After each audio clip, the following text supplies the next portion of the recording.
Good morning. Today is Tuesday, May 17, 2016. This is the regular meeting of the Los Angeles Board of Police Commissioners. Madam Secretary, please call the roll. Good morning. Let the record reflect Commissioners Johnson, Figueroa Villa, and Saltzman are present, and we have a quorum. Number one on the agenda, consent agenda items. Do we have any comments on the consent? We have none, sir. Would any of my fellow commissioners like any of these items pulled? I move approval of items 1A through J. Do I have a second? All in favor? Aye. Any opposed? Thank you. Okay. And please let the record reflect Commissioner Kim is now present. We're now on number two, commission comments. Do any of my fellow commissioners have any comments this morning? I do have one, Mr. President. It was my pleasure to speak at the Academy graduation on Friday, and I was pleased with. I know there are tremendous efforts going into recruiting minority folks into the Academy, and I was pleased that the numbers were up a little bit. African American in the pool were 11.5%, slightly above where we are in the department, and female was 23%, which is significantly above where we are in the department. So we at least weren't losing ground on those two, and I appreciate that. I commend the department on the work going in. Thank you. Great, thank you. Any other comments this morning? No. I have two comments. First of all, I want to. On Friday night, we had a reminder about just how dangerous being a police officer can be. I'm not going to get into any details. I'm sure that the chief may have a little bit more to say about this. But two officers were injured. One was shot in an incident with a gang member. Thank God they will both be okay, and we wish them both a speedy recovery. On Sunday, I had the privilege of speaking at Ward AME. Ward AME is one of the oldest African-American churches in Los Angeles. They have a well-earned reputation as being point of the spear and fighting for social justice, and it was a great way to spend my Sunday morning. Any other commissioner comments? Do we have any comments on commissioner comments? Yes, sir. We have 6 comment cards. We have Prentice Jenkins, Jamie Garcia, and Mariela Saba.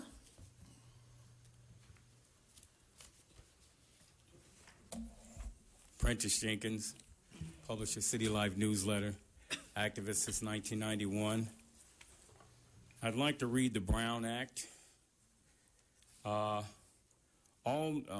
Act 54953. All meetings of the legislative body of a local agency shall be open and public, and all persons shall be permitted to attend any meeting of the legislative body of a local agency. That's Brown Act 54953. In enacting this chapter, the legislature finds and declares that the public commissions, boards, and councils and the other public agencies in this state exist to aid in the conduct of the people's business.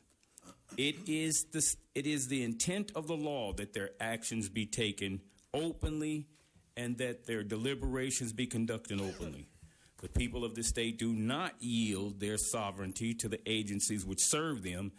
The people in delegating authority do not give their public servants the right to decide what is good for them, for the people to know, and what is not good for them to know. The people insist on remaining informed so that they may retain control over the instruments that they have created. That's Brown Act 54950. That means you cannot keep people out of a meeting and have a meeting all by yourself without the public. I know you think you can, but there's a law that says you can't. And the law trumps any of your policies here. That's why they call it a state law and a government law. Government law was designed to rein in people like yourself, Matt Johnson, who had a meeting without the public, and then ask, are there any public comments? And Ms. Figueroa said, yeah, there are, but they're not here. You kept us outside and kept us out of this meeting. Jamie Garcia. Thank you.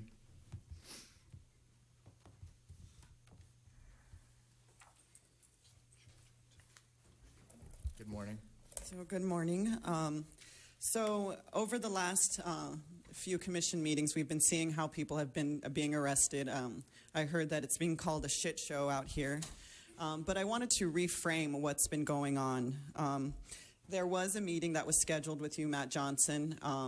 This meeting was pushed aside because, again, you wanted to have a meeting with just a few people. You didn't want to meet with the community because you believed that the community was going to be there screaming and yelling, and you, again, insist that we are unorganized.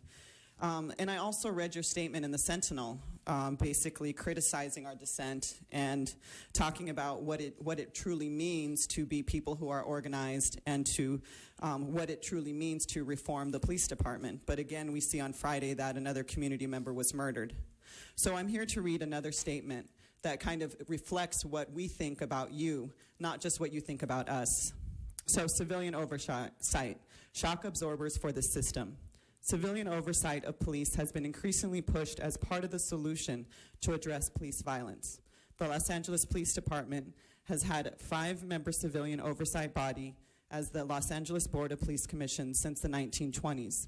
The current commission includes 2 law professors, Kathleen Kim, Robert Saltzman, and an executive director of a nonprofit, Sandra Figueroa, and an entertainment lawyer, Matt Johnson, and a land developer, Steve Soboroff.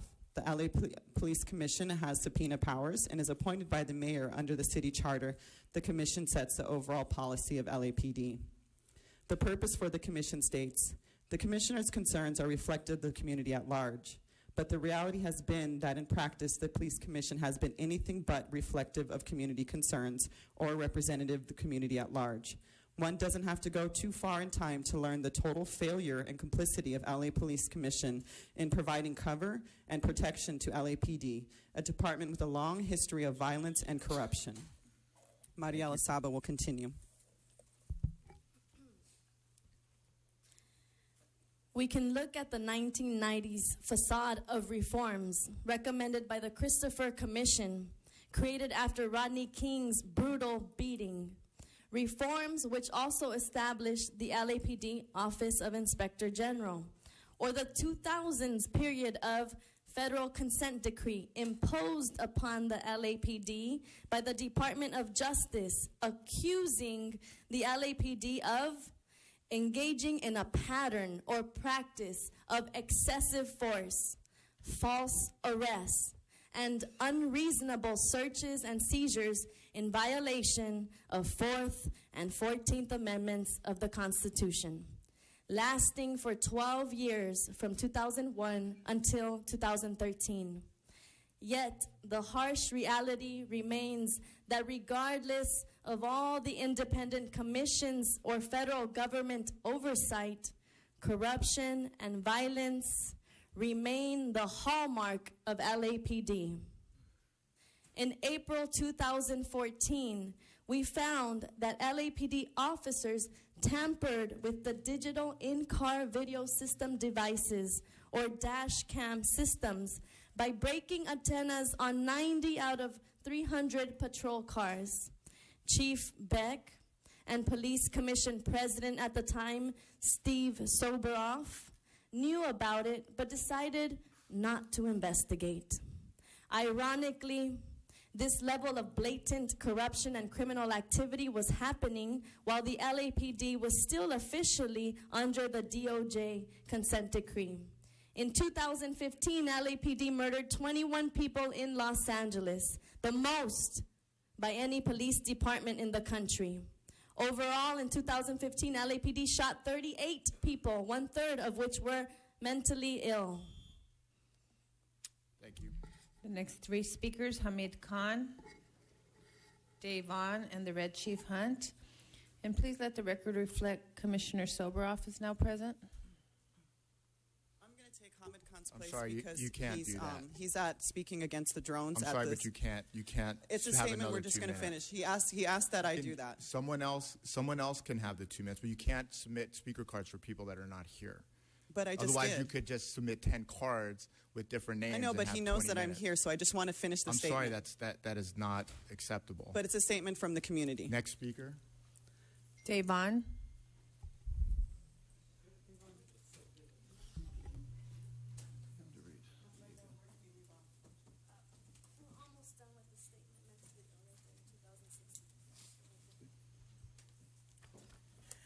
In 2016, LAPD once again leads the country, having killed 8 people already. When communities come out to raise concern, they are met with force and disdain, and many times kicked out of the meetings. To add further insult, in September 2015, the Police Commission announced new rules for public attendance at the commission meeting. In March 2016, the current commission president, Matt Johnson, announced with the pomp and show new use of force de-escalation program, by one that would only to be developed in partnership with LAPD management and police union, the real stakeholders as far as the commission is concerned. The current historic realities of LAPD's violence and corruption are run very deep. Angelinas have much at stake. People around the city have to deal with this institution fundamentally flawed by design. The LAPD Police Commission continues to provide cover and total support to the LAPD. This cannot and should not continue. People are dying, and LAPD is literally getting away with murder. Truth. Please join us in our fight to dismantle murderous organization. We need to expose LA Police Commission for what it is: shock absorbers for the system.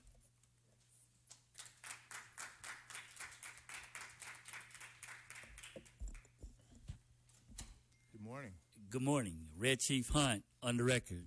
Been out for a few weeks, been observing from abroad. Listen, I got something to say to the commissioners, okay? I seen what you said, Matt Johnson, about the high-speed chase, and I'm kind of back down on it. But the Sheriff Department did a good job when they backed off. I don't think the LAPD got good sense like that. Here's what I see. I see time after time, I see statements being made in behalf of the police commission, and that LAPD not really listening. At this time, I'm really calling for Chief Beck to probably resign, and let me tell you why. DNA tests need to be taken on all of LAPD. I've already said that. To reform the federal consent decree needs to come back, and let me tell you why. When people end up dead in the Metropolitan Jail, I truly didn't understand that at the hands of others. My request right now is that whoever shift that was, everybody be fired or terminated. And I'm requesting that from all the police commissioners. I think that you guys ought to stop bullshitting and get on your job. No matter what, no matter how, nobody ends up dead in custody at the hands of others. And this is why I've been calling for the DNA test. This is what I've been telling you about rape at gunpoint, shit like that. That shit don't happen. And they getting paid for this shit. $525,000 settlement for the guy who raped the girls up in Hollywood. That's bullshit. To all the commissioners, either you're going to piss or get off the pot right now. Tiki, you've been here too long to not say anything. You need to go over there and start eradicating the Metropolitan Jail right away. Get the motherfuckers out of there. Chief Beck, you need to retire. You've done a good 10 years, but you've been here too long. You heard that statement before. And if you guys are going to be police commissioners, you guys need to piss or get off the pot. We need results. Thank you. Thank you. We're now on item number 3, report of the Chief of Police, Chief Beck. Good morning, Commissioners. Good morning. A couple of things to comment on. Yesterday, police officer Don Thompson was awarded the Medal of Valor by President Barack Obama. There's a photo of it on the cover of the Wall Street Journal today. I'll pass it down for commissioners to look at. Officer Thompson was awarded the department's Medal of Valor for the same incident, and for a very fine representative of this agency. On Friday night in Hollenbeck gang officers who were assigned to address a spike in gang violence in Hollenbeck Division confronted a group of known gang members. One of them fled. The officers went in foot pursuit.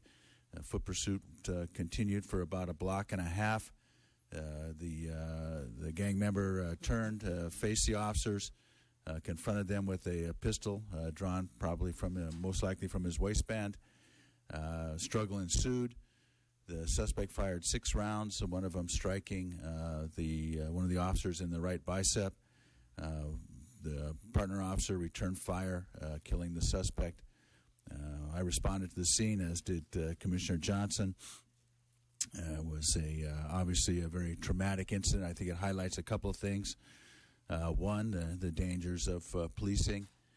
Two, the efficacy and the wisdom of staying together. If this had been a single officer involved in this incident, quite likely might not have survived. I think that the officers sticking together during the foot pursuit, using good contact and cover tactics during the apprehension, saved their lives. It was a very, very, very dangerous situation. This weekend had two homicides over the weekend, both in Mission Division. These were our 99th and 100th homicides for the year in the city of Los Angeles. We had gone 9 days prior to their occurrence without a homicide. We're at a 7.5% increase over 2015 so far this year. That's a dramatic improvement from about a month and a half ago when we were at about 23%. So we're happy with that progress. Although we won't rest until we bring them below last year's total. We're at a 15% increase in violent crime overall, mostly due to aggravated assault increase, and a 2.1% increase in property crime citywide. That gives us a 4.8% total Part 1 crime increase over last year to date. We've had just under 2% additional victims shot this year. Our bureaus all show a increase in Part 1 crime, with the least of the increase in West Bureau at 1.3%, and the most dramatic increase in Central Bureau was 7.8%. Categorical use of forces are down just about 10% so far year to date, and officer-involved shootings are at 16, which is our 5-year average for this time of the year.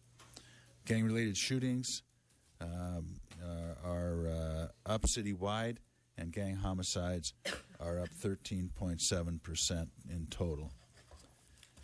Traffic collisions in the city of Los Angeles are up about 7%. That's 18. So I'm sorry, Chief. So gang homicides are up over 13.5%, and overall homicides are up 7.5%. So is it safe to say that most of this increase in violence and homicides is driven by gang violence? Well, traditionally, our shootings and our homicides are between 60 and 70% gang-related. So that trend continues so far this year. We're at 7 additional homicides over last year's total. That's of total homicides, and we've had 8 additional gang-related homicides over last year's total. So, yes, the entire increase over last year is gang-related. So you're absolutely correct. Traffic collisions up 7.1%. For some scope, that's 18,940 this year versus 17,684 last year. Particular concern, our fatal traffic incidents are up 32%. That's 19 more than last year. We've had 78 this year versus 59 last year. Driving under the influence incidents of driving under the influence accidents are down 3.8%. Hit and runs are up 3.4%. Motor vehicle versus pedestrians down 2.5%, and bicycle involved traffic collisions down 20.8%. Sworn personnel on payroll, 9,916 total sworn. 2,711 civilian personnel, just over 400 reserve officers, 283 specialist volunteers, 60 chaplains, and 7,405 cadets. And we have a cadet graduation at Galen Center this Saturday. And that concludes my report. Thank you. Any commissioner questions or comments on this? No? Do we have any public comment on this item? We have 14 comment cards. 14. Okay, call them, please. Okay, the first 5, Prentice Jenkins, the Red Chief Hunt, Ted Hayes, Jojo Smith, and Paula Miner. Prentice Jenkins, City Life newsletter, publisher, activist since 1991. Do a little show and tell.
Can you tell us about these officers? You know how long they've been with the department? You know, they're both, well, everybody's a young officer to me, but they're both young officers. They work gang unit in Hollenbeck. Okay, they work gang unit. I just want to say that I'm glad the officers are all right. I don't advocate people shooting officers. Thank you. The for your Red comment. Chief Hunt. The Red Chief Hunt back on the record. Let me tell you why violence is up. Because we got a fucked up mayor. I'm going to really be honest. Eric Garcetti is the fucked up mayor we got right here. Chief Beck, you're up under bad administration. When the mayor comes and look at you at a press conference and sits right back there and tell you, we got a fucked up city council who don't know what they're doing. And this is why crime is up. And let me tell you why. Because you guys talk about building more jails than jobs. And anytime you take that philosophy, you lose. You lose, and all of you lose. Because it's all about greed with Eric. Ever since this administration took over, crime went up. And that's so fucked up because you can't focus on jobs instead of what really need to be. You really need to focus on jobs and helping people. And the police department got it all screwed up again. You guys want to say crime is up, get more money from the federal government for more bullshit that don't even have nothing to do with it. And if you guys want to go get more money for jobs and homelessness, you guys might be doing something right instead of arresting everybody over all this bullshit. How many people get arrested for selling soap? Motherfucker, you look like shit right now for keeping people clean.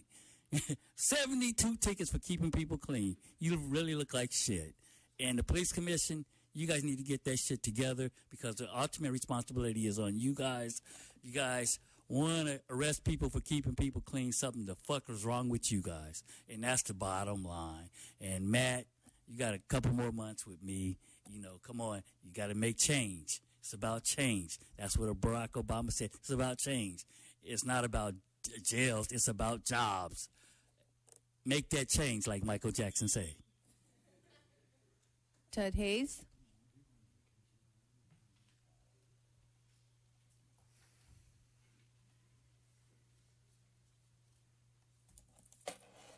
I wonder whether officers are explained in the academy there's certain crimes that only police officers can commit. No one else except police officers can commit these crimes. Among those crimes is not allowing a person who's been arrested to make 3 phone calls. In your jail, the phones don't work. The person is not allowed to make the 3 phone calls. More importantly, I was arrested This is my wallet, credit cards, driver's license. This is my cell phone. These are my keys. When I was booked, these items had never been discovered. I didn't have them, apparently, because they were not on my property sheet. So when I left, if I left without these items, I simply didn't have them. Certainly no officer could miss this, could they? But when I was arrested the last time, they weren't on the property sheet. And the phones didn't work, so I couldn't make phone calls. Those are the things that I think you ought to investigate. Now, each time I go to jail, I have to go to the hospital. The paramedics take me to the hospital. The paramedics pick me up off the bus after I collapsed coming from the jail. And the last time I was there, they took a huge hunk of my flesh out of my arm. The scar is still here after 3 weeks. The nurse took the blood away, wiped it away with a antiseptic gauze, and bandaged me up. How is it every time I go to jail, I'm injured, I'm hospitalized, and I need medical care? I'd like to speak to someone about that, Chief. Someone about the fact that every time I go to jail, my life is threatened. Jojo Smith, followed by Paula Miner. Jojo Smith, Los Angeles Community Action Network. You know, time and time again we come here to show that this is a failed body. Failed body. You know, Matt Johnson, get some balls and meet with the community. Stop being the white supremacy, working for the white supremacy. Because the community wants to meet with you. Stop letting these motherfuckers run you around. We could see in your expression you're sick. So why don't you meet with the community? You know, this meeting with two representatives, that's not the community. And Chief Beck, you're a piece of shit. You need to resign. Fuck you. Paula Miner.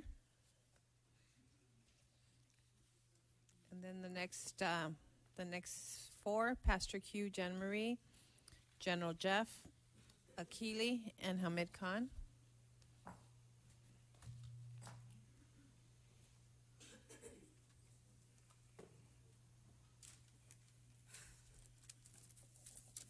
I'm here again, Paula Miner, Black Lives Matter, with Mrs. Hines, the mother of Waukesha Wilson.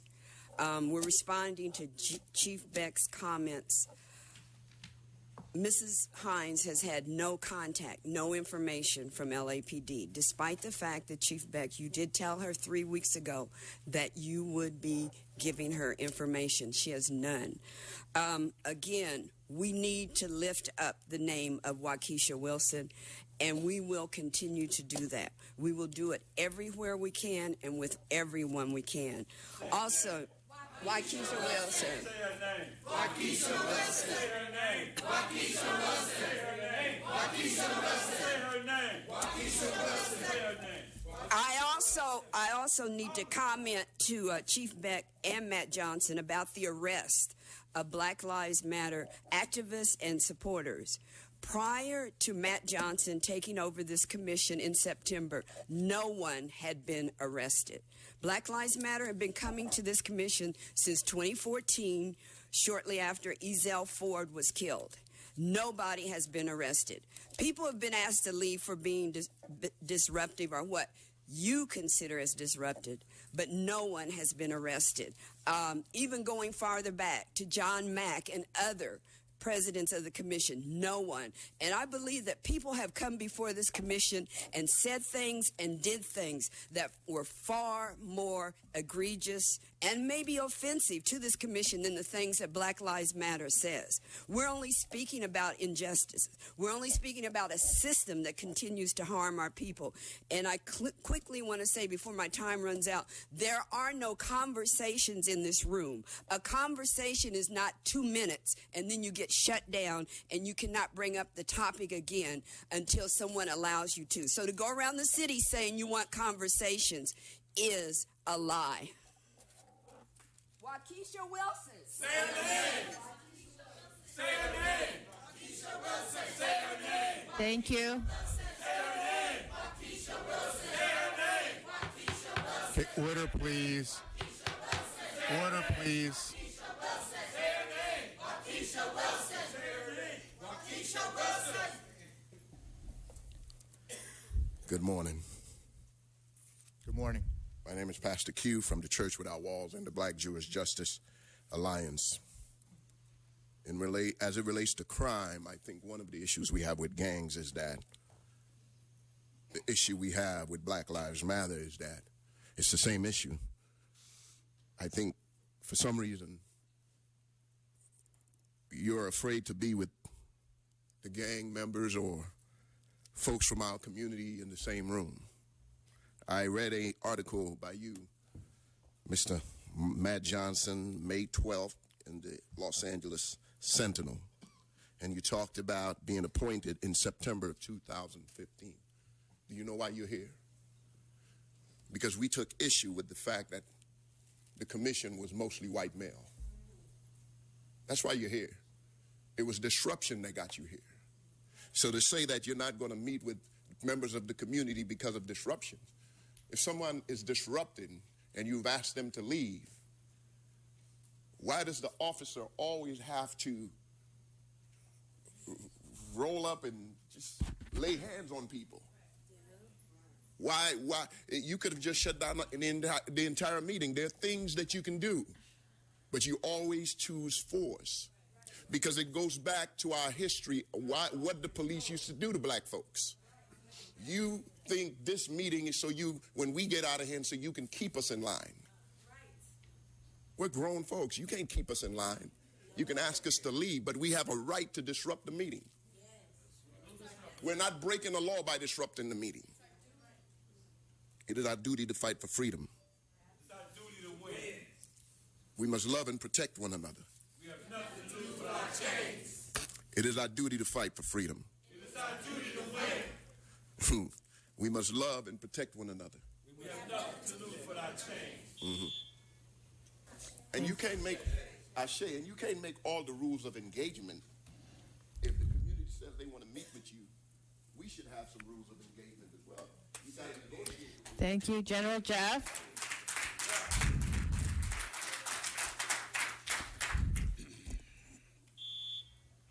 Good morning. My name is General Jeff, a Skid Row community activist. Good morning. Thank you. The chief gave his report. Right now, it's budget season. The chief is asking for $1.5 billion. Last year was $1.5 billion, $3 million less. There is a continuance of demand from the LAPD, but the taxpayer is not getting the results that we need to even sign off on that. We feel that there is pressure being put on this very commission because it is the very LAPD that protects you. It is the very LAPD that knows where you live. It is the very LAPD that knows where your children live, where your families are. And if you don't approve and go along with their program, there may be negative residual. And I think that this commission is being intimidated by the Los Angeles Police Department. Something that has come up time and time again, I personally have brought it up and have not heard LAPD even speak to the numerous amounts of trauma that the LAPD has caused the citizens of the city of Los Angeles, from the Watts Rebellion, the South Central Rebellion, the MacArthur Park May Day fiasco, Rampart scandal, and on and on and on, to numerous unarmed shootings. Our homeless brother, Brendan Glenn in Venice, is costing the taxpayers millions and millions of dollars, and there is no negative recourse for the Los Angeles Police Department. That is something that has to change, and we will continue speaking out on that. The budget season is definitely in consideration in terms of why we're here, and we're in stand in solidarity with Waukesha Wilson and her family. Thank you. Thank you. Akili.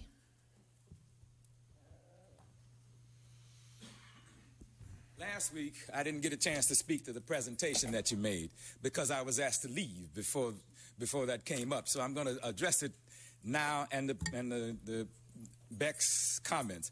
First, I thought that was the worst PR I had seen in a long time because it didn't answer the question. You put it off on the coroner's office and said it's their responsibility. Yet you take information from us in detail about who we are, where we live, our fingerprints, our next of kin, all that information, and then you put it off on the coroner to call us to say somebody's dead. That's unacceptable. That's why Miss Hines is here, because that process doesn't work. You should be responsible. You take all that information. And when we die in your hands, you should be responsible for informing us and investigating. And we haven't heard anything yet. So that last week presentation was absurd and the worst PR I had seen in a long time. We are going to continue to come here. Even though we run the risk of getting arrested, even though we run the risk of being put out, we are going to continue to come here because we have found that by not being here, we will be murdered. Our community and our people will be murdered. So we have to be here. We have to be here in the name of Ezell Ford. We have to be here in the name of Rydell Jones. We have to be here in the name of Brother Africa, and we have to be here in the name of Waukesha Wilson. We will not go back to the days of William Parker. We will not go back to the days of Ed Davis. We will not go back to Daryl Gates. We will not accept that, and we will not be intimidated. We will not be forced or frightened. We want your emphasis to move from enforcement to safety, from intervention and prevention, from repression and suppression, from intervention to prevention.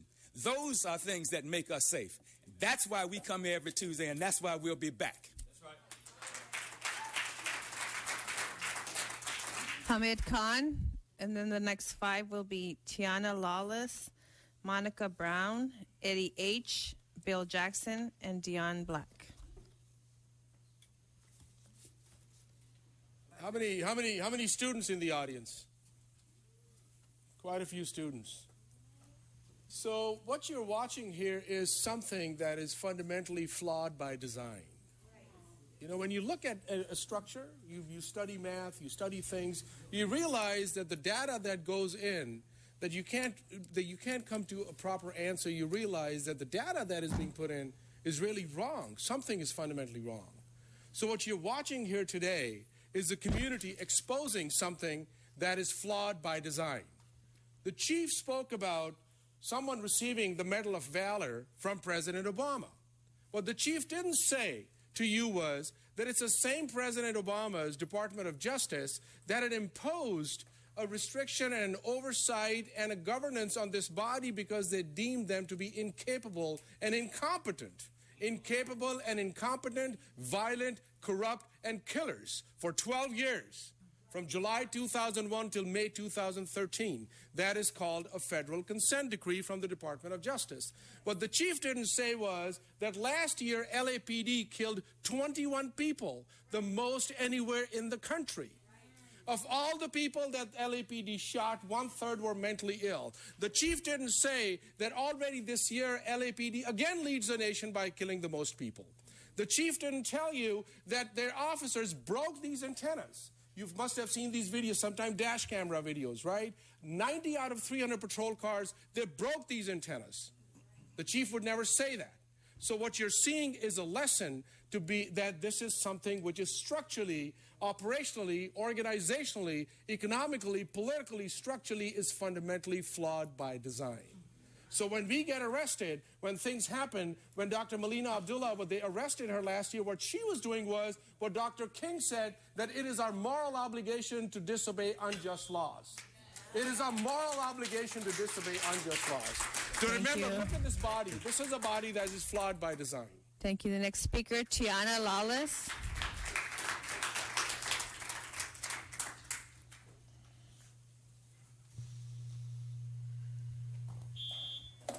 Eddie H., Los Angeles Community Action Network, LA CAN. Good morning. Good morning. We're here once again to say to this body that our bodies are not your bodies, to do as you please, to criminalize, to oppress, suppress, to arrest, and to murder. Words that say that all men are created equal, black men and black women, as well as white men and white women. And we're not going to sit idly by no more accepting this level of degeneration. We refuse to sit by, as has been said already before me, to accept what is continually being thrust upon our community. But we're saying today, unapologetically and without equivocation, that the fight continues. And we're going to ramp up the pressure, 2.0, 3.0, whatever it takes, until this system is abolished. For this system of white imperialistic ideology, shelf life is long since expired. And we're saying today that it must be discarded for a new system that hears our voice, that hears our concerns, that does not limit us to just being subservient to this board, to this police commission, to the police chief, or to the mayor. But we're saying today that we're coming, and we're coming. And we want to also let you know that we are saying that no more. For Dr. King once said, and he says so eloquently, that an individual has not started living until he can rise above the narrow confines of his own individualist concerns to the broader concerns of all humanity. So we come today in solidarity saying that our community is as important as any community in this city, in this state, and in this country. And we will continue to fight for our community, tooth and nail, and whatever it takes until change comes, because change is in the air, and change will happen. Tiana Lawless, Monica Brown, Bill Jackson, Dion Black.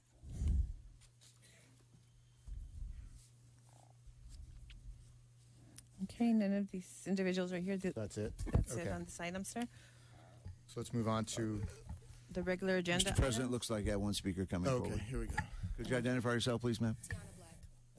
Good morning. Morning. This is my fourth time coming here, and the first time I came here, I was very upset. And then I went home and I prayed and I said, okay, being upset doesn't change things. And then I came back and I was just reading the words on the wall, and they did not line up with what you guys are supposed to be for the community. The words on the walls are supposed to be your mantra for representing us, the community. And then I felt sorry for you guys. I really did. I said, who is going to take a stand and do what is right? No one has reached out to Waukesha Wilson's mother. No one. How long does she have to wait to have someone just answer her, just call her and answer the question, if it was suicide, what happened? According to you, it was suicide. So if it was suicide, it should be an open and shut case. But we know that's not the case. We know that there is some dirty secrets that you guys take to your bed every night and you sleep with, and you wake up in the morning and look at yourself in the mirror and say you're here to represent the people of our community. That is a bold-faced lie. So when you go home tonight and you're eating your big steak dinner and your expensive wine and you're sitting up in your house, I want you to think about Lisa Hines. Every day she thinks about her daughter and what happened to her as soon as she got off that phone call. And then she had to wait 4 more days to be told that her daughter was dead. That's what you have to deal with. Just tell the truth. That's all we want. Every Tuesday, we come here wanting, hoping, praying for the truth. And every Tuesday, you guys look at us with a blank-ass stare as if you don't know what's really going on. That you killed her in LAPD custody. Say her name. Waukesha Wilson. Say her name. Waukesha Wilson. Say her name. Waukesha Wilson. Say her name. Waukesha Wilson. Say her name. Waukesha. Order, please. Waukesha Wilson. Order, please. Waukesha Wilson. Thank you. Okay, there are no other comment cards, sir, on this item. Say her name. Waukesha Wilson. If you continue to disrupt the meeting, we'll take a recess and everyone will have to leave.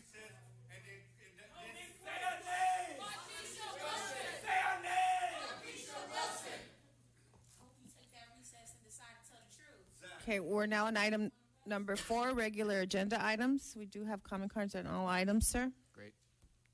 We begin with 4A, Inspector General's verbal update and discussion relative to the status of the recommendations contained in the 10-year overview of categorical use of force investigations, policy, and training. Good morning, Commissioners. 2 weeks ago, you asked for an update today on meetings we had with the Use of Force Working Group and any of the developments related to policy changes. I wanted to give you this brief update and let you know that May 12th, last week, I with members of my Use of Force team, met with the Police Protective League, the City Attorney's Office, and members of the department. As directed by you, the attendees were provided with a series of documents, the current policy, the pre-2009 policy, specific tactical directives and lesson plans dealing with de-escalation concepts, as well as sample policies from other departments from around the country. I want to report the meeting was productive. Based upon the input of several of the individuals in that room during that meeting, we are preparing some draft language for future discussion at another meeting, which we're hoping to schedule at the end of this week. Many of the recommendations, as you know, Commissioners, hinge upon the development of the use of force policy and the revisions specifically. There were, however, 2 recommendations, specifically 9 and 10, that required my office to provide information to the department regarding academy and in-service training. We have provided that information. And that's all that I have to report. I will, as soon as we finalize the additional meeting this week, of course, give you more information, more updates. Great. Let's keep this on the agenda for next week then. Is the intention to circulate language prior to the meeting or circulate it at the meeting for discussion? Before, Your Honor. Before, Commissioner. Okay, great. Thank you. Any other questions on this item? We have comments on this item? We have 3 comment cards. We have Prentice Jenkins, Ted Hayes, and Nia Amina Minor.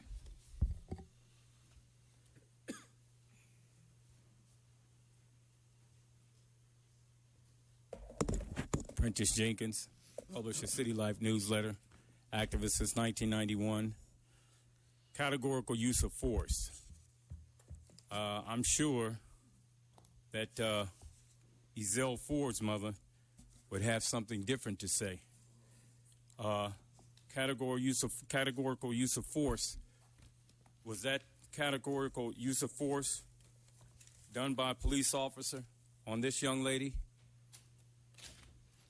That's Waukesha Wilson. Her mother's here today.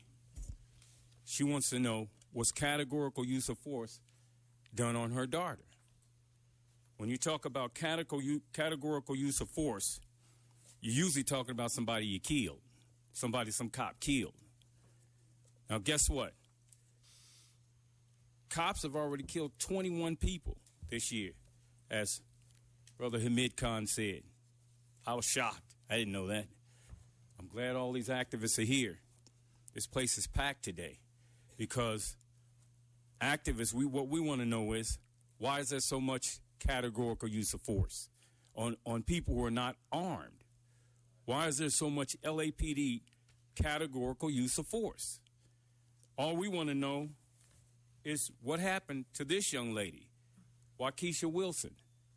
Was it categorical use of force in the jails? Now, we know some cops just go crazy and use categorical use of force. They start shooting. They kill people in custody. I've been in custody before.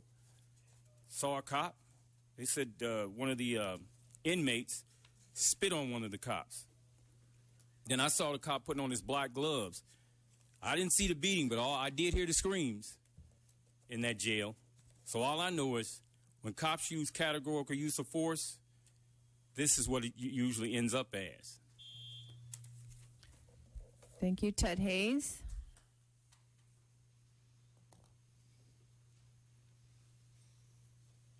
There's a procedure used by the police department called hog tying. The arms are behind the back and shackled.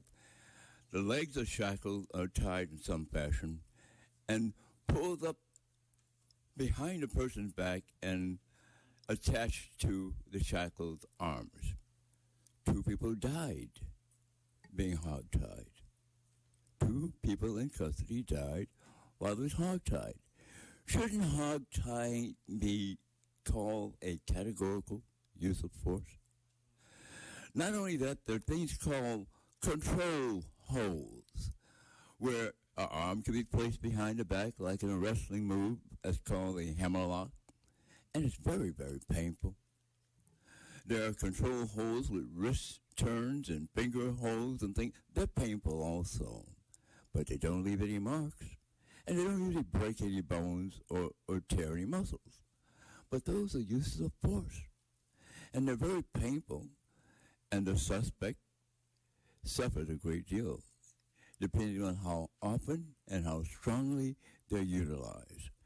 So the use of force category has to be expanded, particularly with that death-dealing hog tying. I don't understand why that isn't there. It should be.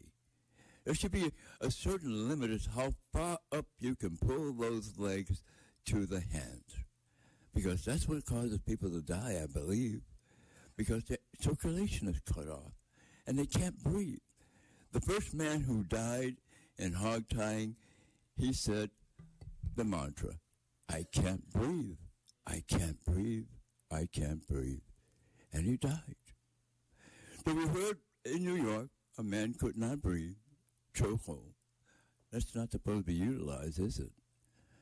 But categorical use of force has to be expanded for the hog tie, if nothing else. Nia Amina Minor. Good morning. Good morning.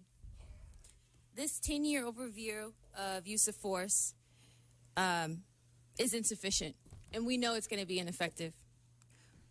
Once again, and I don't know how to make this clear, we do not trust LAPD to train themselves or hold themselves accountable because they cannot and they have not shown any history of doing so.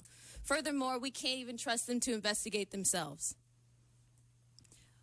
The history of the department is one of oppression, manipulation of policy, biased policing, brutality, and murder, with no public accountability, with no conversation with the community. You continue to give away your power week after week to this department that has a history of oppression, murder, brutality. You continue to give these half-ass attempts to do something. You recommend de-escalation. I laugh at that. I really do. When there is no evidence of de-escalation in this room, when you can't exhaust reasonable alternatives in this room, we're sitting here looking at those who are supposed to be leading, buffering the community from the department. And in this very room, you can't do that. You show no evidence of doing that. This is where you could prove it right. Yeah. This is where you could have a conversation with the community. Prove us wrong. But every week, you prove us right. You speak power to our truth. What we say every week, the oppression, the manipulation, the bias, the arrest, the trampling of our rights every week. This categorical use of force presentation last week was also a laugh. How is that a way for a mother to learn any information about the specific questions about her daughter that she's been asking you? Very vague PowerPoint. We don't want to know how you handle paperwork. Your cases are about human beings. Thank you. We have no other comment cards on this item, sir.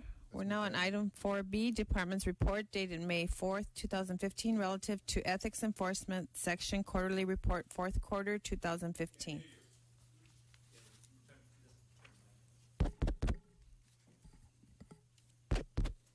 We have a report? Who's giving the report? Mr. President, Commander Mason. This is my point. Our proposed action is to refer to the Inspector General. Oh, okay. For analysis. Got it. Okay. Any questions on this report, or do we want to? Okay. Do we have any comment cards on this? We do have 3 comment cards. We're calling comment cards on this item. We have 3 comment cards, sir. We have Prentice Jenkins, Tut Hayes, and Vicky Huffnagel. Prentice.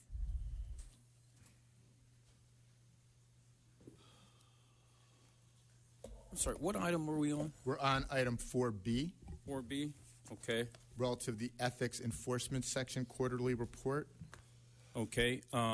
Prentice Jenkins, City Life newsletter publisher, activist since 1991. This cracks me up. Ethics enforcement. Can you believe that? No. Ethics enforcement. There is ethics.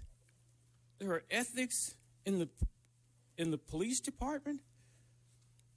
I believe you believe there are ethics. It can't be ethics when you have body cameras and you tell everyone, the public, that they can't view the body camera video. Thank you, sir. Mr. Hamid Khan.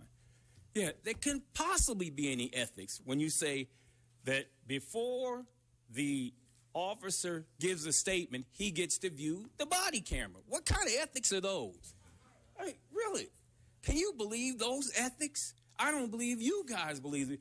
The chief doesn't believe those ethics. That it's impossible for anyone to believe that those are related to ethics. That you can view a cop can view the body camera before he gives a statement.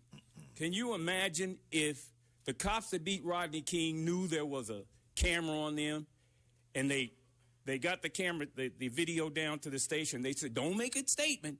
Look at the video first. Huh? Can you imagine what would have happened? And this is what they're telling us today, that we have something called ethics enforcement in the police department. You guys, who comes up with this stuff? Yeah, really, who decides that we're going to call it ethics enforcement? But there'll be no ethics in it whatsoever, but we're going to call it ethics enforcement. This is the most ridiculous thing I've ever heard. Ethics enforcement in the police department. Yet, when it comes to this young lady, Lisa Hines' daughter, Waukesha Wilson, you forgot the ethics enforcement. Ted Hayes.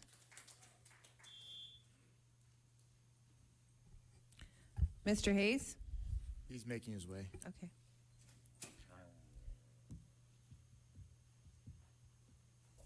It's interesting how this is done.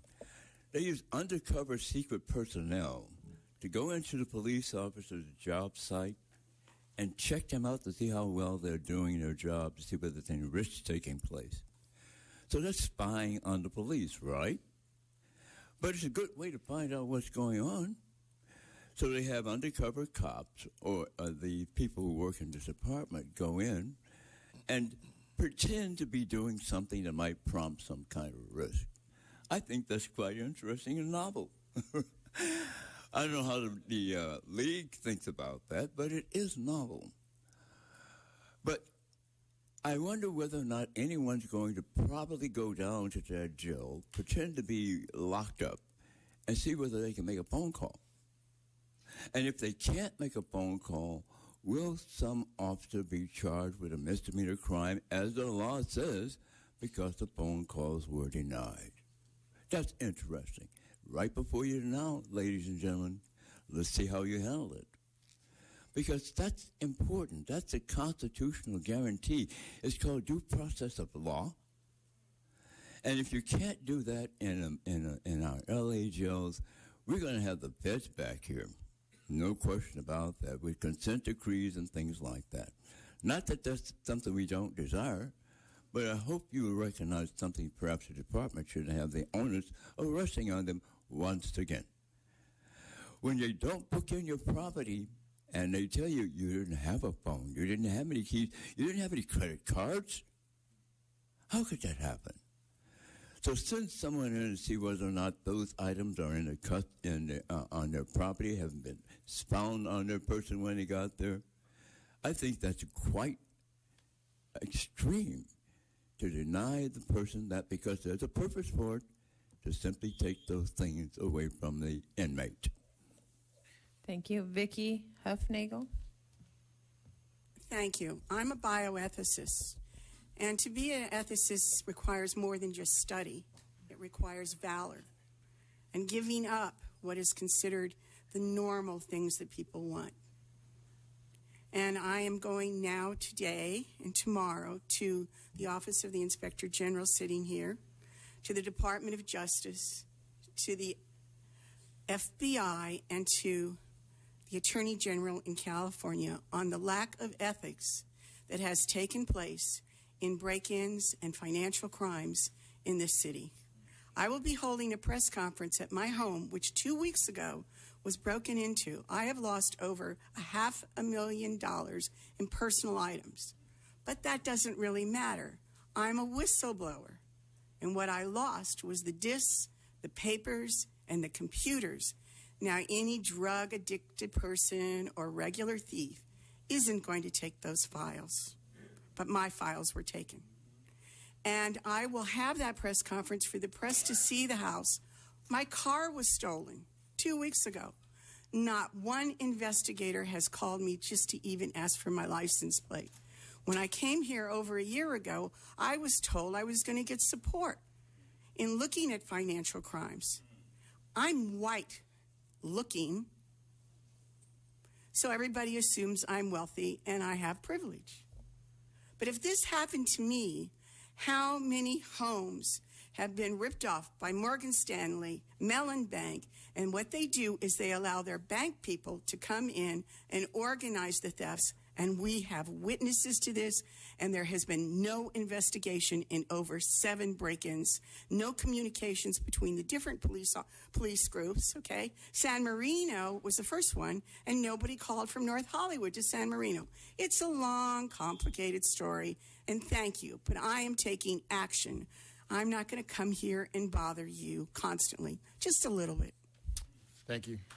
And we have no other cards on this item, sir. Okay. Do we have a motion to submit this to the Inspector General? So moved. All in favor? Aye. Any opposed? Okay, we're now on item number 4C. Mr. Inspector General, I have a couple questions on this report, so I'd like to talk to you about it sometime this week. Yes, sir. Item 4C, we have one public comment card, sir.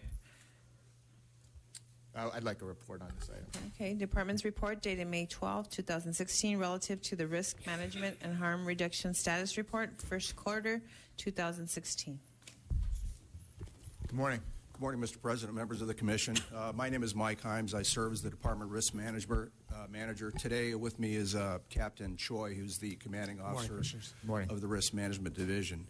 In our quarterly report today, we're going to discuss employee-involved traffic collisions. That's our focus. We were just here a couple of months ago, so I'm just going to give you a very, very brief overview of the other areas that we address. Since our last meeting, we've added an additional 3 risk management coordinators, which, as you know, is a central part to our ability to have contact throughout the organization. As far as workplace injuries are concerned, I'm happy to say that the additional positions that Medical Liaison Section has requested for a risk analysis unit are still in the Mayor's proposed budget, so we'll see how that goes forward. And finally, as far as our employee conflict programs, our next class through Pepperdine University is scheduled for June 27th, and we will once again focus on West Bureau along with some of our civilians in our ombuds unit to go through that. And then the other thing that we have is Pepperdine has offered 5 partial scholarships to our personnel for their Masters in Dispute Resolution. So, we continue to make progress, incremental changes, and, we're very happy with that and very much support throughout the department. Captain Choi will now talk to you about the employee-involved traffic collisions. Thank you. Thank you. Okay. The overall trend that we see over the past 6 years is a downward trend. So last year, we had the largest number of vehicles in our fleet that we have in the past 6 years that we looked at. We're at about 5,009 vehicles. That's 4% higher than the 6-year average. We also drove more miles last year than we did over the 6-year average, and specifically 46.5 million miles. That's about 3% more than we have driven over the 6-year average. But despite those increases, our traffic collisions have decreased by 6% compared to the 6-year average. In fact, last year we had 873 collisions, which was the lowest that we've looked at in the past, actually 7 years since 2009 that we've been looking at it. So that's the overall trend, which is downward. Okay, we also looked at our adjudications of employee-involved traffic collisions, and you can see over the past 6 years they have remained fairly constant. Our preventable traffic collisions have ranged between 53% to 57% of our total traffic collisions, and then our preventable traffic collisions, our non-preventable, have ranged from 43 to 47%. Now, obviously, we'd like to see that number in our preventables decrease.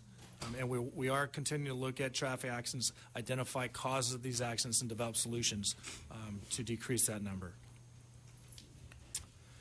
Then we look by vehicle type. What are our adjudications by vehicle type? If you look at black and white vehicles and SUVs, which are also primarily our black and white patrol vehicles, you can see that 80 or 58% in our preventable traffic collisions is slightly higher than our average.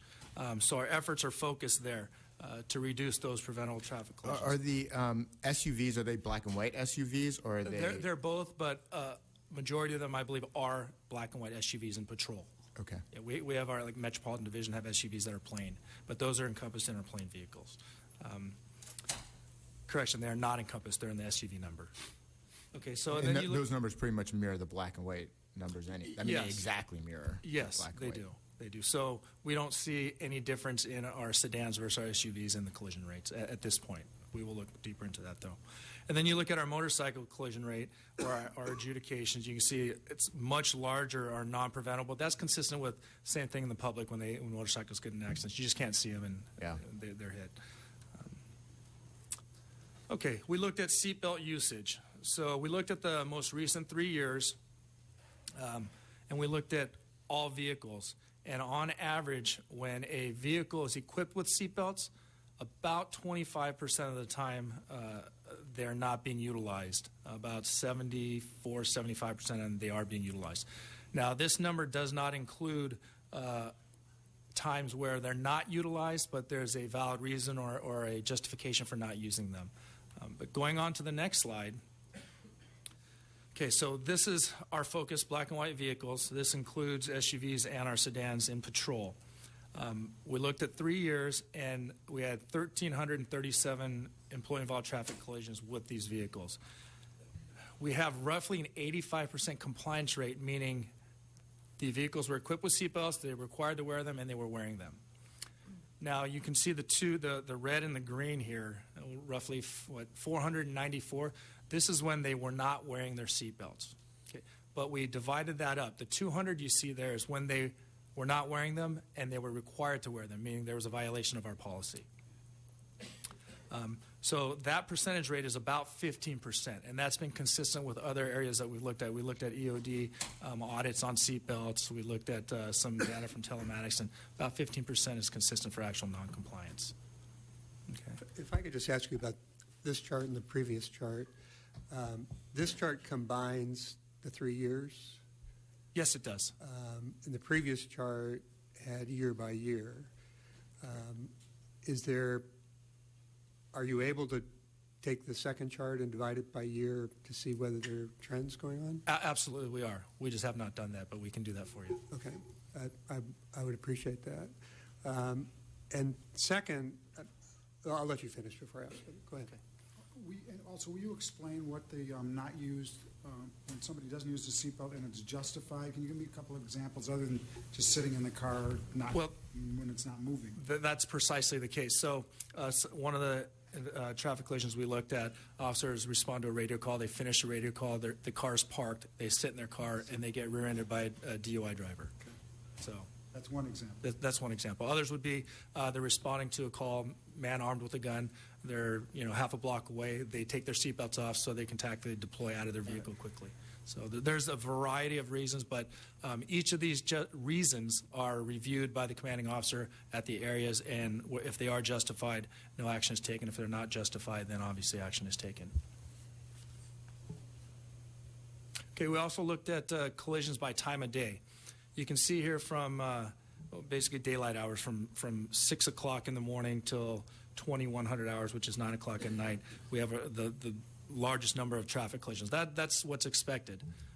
But then if you look at 2100 hours or 9 o'clock at night till 6 in the morning, although we have a much smaller number of accidents, that's where a little over 50% of all serious injuries and fatalities occur. So a focus is going to be nighttime driving, and hopefully we can develop a solution to improve that for our employees. The speed is probably much higher than it is at noon, too. Correct. Absolutely. And that's because of density in the traffic. Okay, and then our physical harms.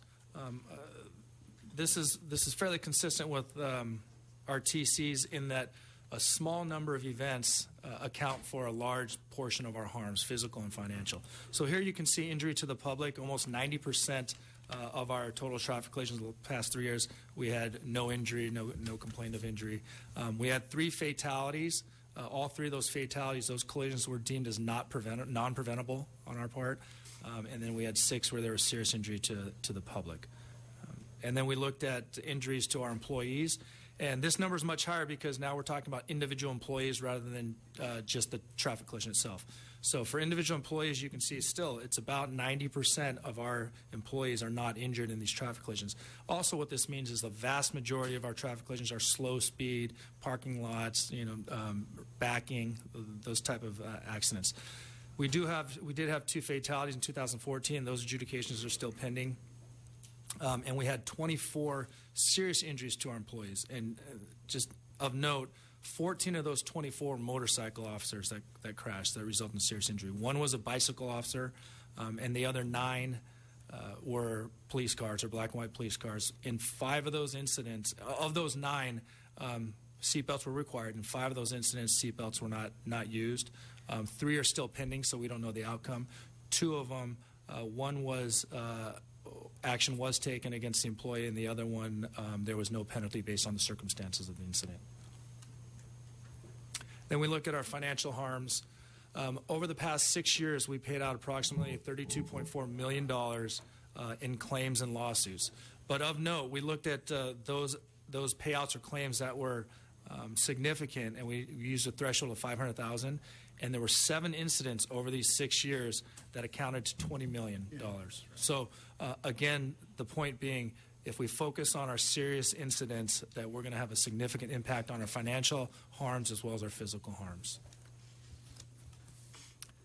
This is just to depict, we looked at the actual individual payouts in 14 and 15 for claims and lawsuits. And you can see the vast majority are under $5,000. And you have 1 or 2 that are over $500,000. And then what are we doing about this? So one of our interventions that we're currently working on is with EOD, we've identified some accidents that have significant injury to either the public or officers.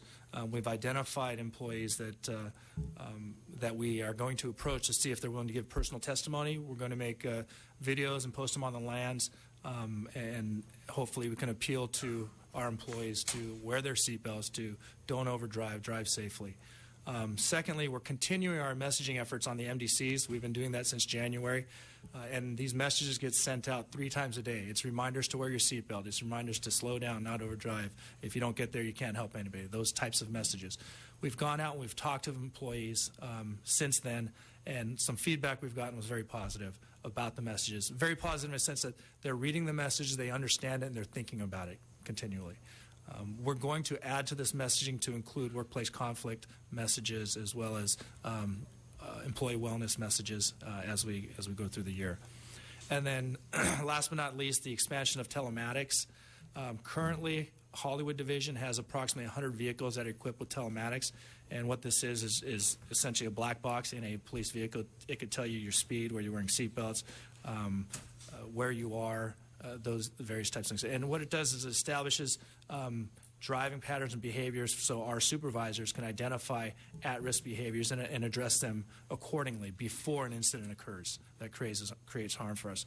But it's also a tool to address crime patterns, crime trends in the area. We know where the police vehicles are, how much time they're spending in there. So there's multiple things that this new tool can do for us, and we're excited to see it be fully implemented. I'd like to understand better the adjudication process, the determination of preventable versus non-preventable, please. Could you say more about that? Okay, so after a traffic collision occurs, the traffic report is completed. It goes to the traffic coordinator or traffic coordination section at EOD, Emergency Operations Division. They put together a fleet safety package. It goes back to the division. There's a peer review process. So it'd be two peers and a supervisor look at this fleet safety, look at the traffic accident, and they determine whether reasonable actions taken by the employee could have prevented this. If so, then it's considered preventable, meaning at fault. If it's, well, I wouldn't say at fault, that it is preventable. If it is non-preventable, that means that the officer driving did everything reasonable and within expectations, and the traffic collision couldn't be avoided. You know, for example, if you're sitting at a stoplight and somebody rear-ends you, that would be deemed non-preventable. But if you're going code 3 to a call and you go into an intersection, even though legally you have the right to enter that intersection, if you don't clear it and somebody hits you, that could have been preventable because you should have cleared the intersection. So that's the adjudication process. That happens at the area, and then that goes to the Bureau, and then for a review process, and then it also goes back to traffic coordination section, and ultimately the Department Traffic Coordinator, which is the Deputy Chief of Counterterrorism Special Operations Bureau, can change that adjudication if he feels. And so the circumstances under which injuries might occur during traffic collisions are both through sort of regular driving as well as when officers are responding to call. Yes. Yes. And so everything is so all of the data that has been provided generalizes. Yes, it encompasses all traffic collisions, even when they're single car, slow speed, and it's just property damage as well. So all the numbers are in here. I have two questions. One, I'm looking at chart 12 in the report that you gave to us, not in what you showed on the screens. That's showing seatbelt usage by employee drivers of black and white vehicles involved in traffic collisions. And that's showing that if I read it right, 37% of the time seatbelts are not used. Correct. And help me understand that and the chart you showed us today that had the 25% figure. So, well, this chart 12 that we're looking at in the report is now this chart in the PowerPoint that has been dissected a little further. So that 494 in chart 12 is broken down to 294 and 200. Correct. Okay. They're locking people outside. And That's not cool. We got all these chairs out there. I have no idea. They're locking people outside. Let them in. Can we check into that, please? If there are people outside, we obviously have seats available. I'm looking into it. And my second question, I'd like to talk a little bit more about the efforts you're making to encourage officers to wear their seatbelts. So you identified a few. Are there others you're using that you didn't talk about, or? Well, we know that supervisors in the geographic areas are continuing to do seatbelt audits, meaning they're going out into the field, observing their officers, they're watching them in their parking lots, they're logging it on their supervisors' logs that they are doing that, and they are taking action with noncompliance issues. So when they're taking action, that would mean like comment cards? Or? It could be informal counseling, it could be comment cards, it could be all the way up to 128 depending on prior behavior. So are you beginning to collect that information about those pieces of discipline? We've looked into it, and we'll take a deeper dive into it next time. But I can tell you, so of the 494 traffic accidents where they were not wearing seatbelts, we sampled. We took 5 traffic collisions randomly from each of the 4 bureaus, so 20 of those. Can we have order in the room, please? Can we have order so we can finish sharing the report, or go ahead? And then we took 5 more from the Specialized Detective Bureau, CTSOB. So we had sample size of about 25 traffic collisions where they were not wearing their seatbelt. So what we determined when we looked into those, what we found was that of the 25, 17 of them had documented justification for not wearing those seatbelts, and those are the examples that I gave you. In 8 of them, there was not a justified reason, and action was taken, and they ranged from informal counseling to initiation of personnel complaints. There was an incident where an individual had a second incident, and they increased their first action to notice to correct on their second action. Right. But that's only when there was an actual traffic collision. There's obviously far more instances. Absolutely. Yeah, I would be interested if you could look into that and let us know in the future what that is looking like. Absolutely. Thank you. Can I ask I'm sorry. No, go ahead. Chief, can I ask you a question on this, because this is something we've been on. what are the parts of the program? You know, a couple years ago we had Year of the Seatbelts that you find were effective, and what other things do you think we should be doing here? Well, the ultimate tool for this will be telematics. When telematics are universally applied in all police vehicles, then this will become a much easier issue to address. Right now we have them in Hollywood Division. I met with Ford Motor Company 2 weeks ago in the room next door, 50 engineers from Ford. Talked to them about the need for telematics, the reason for telematics. One of the reasons that we want it is to increase officer safety and to create a scorecard or a grade card for driver safety, and that will include not only the use of seat belts but also rate of aggressive driving and various other factors that telematics can measure. You continue to interrupt, you're going to be asked. I can't hear him speak. You continue to interrupt, you're going to be asked to leave the room. This is your last warning, final warning. So all the other things we're doing are important. I did personal messaging with this. You guys have probably seen that, and it's a continuous topic. But the real meat of the matter will occur when we put telematics in all the vehicles, and all of our, unless I'm mistaken, all of our new vehicles, every new purchased vehicle, and we have 400 coming in this year, I think, will have telematics. Thanks. Are the compliance rate with the seatbelt use, it's pretty much flat over last year, right? Over the last year, yes, but we will, as mentioned earlier, we'll look at it trending for the past 3 years, see what we discover. Okay. Because it's a little frustrating because I know we have spent a lot of effort in trying to get compliance. When I'm in the various divisions, I see the posters everywhere. Obviously, Chief, you've done the video. We have it on the LAN. So I'm not sure what more there is to do other than to have telematics.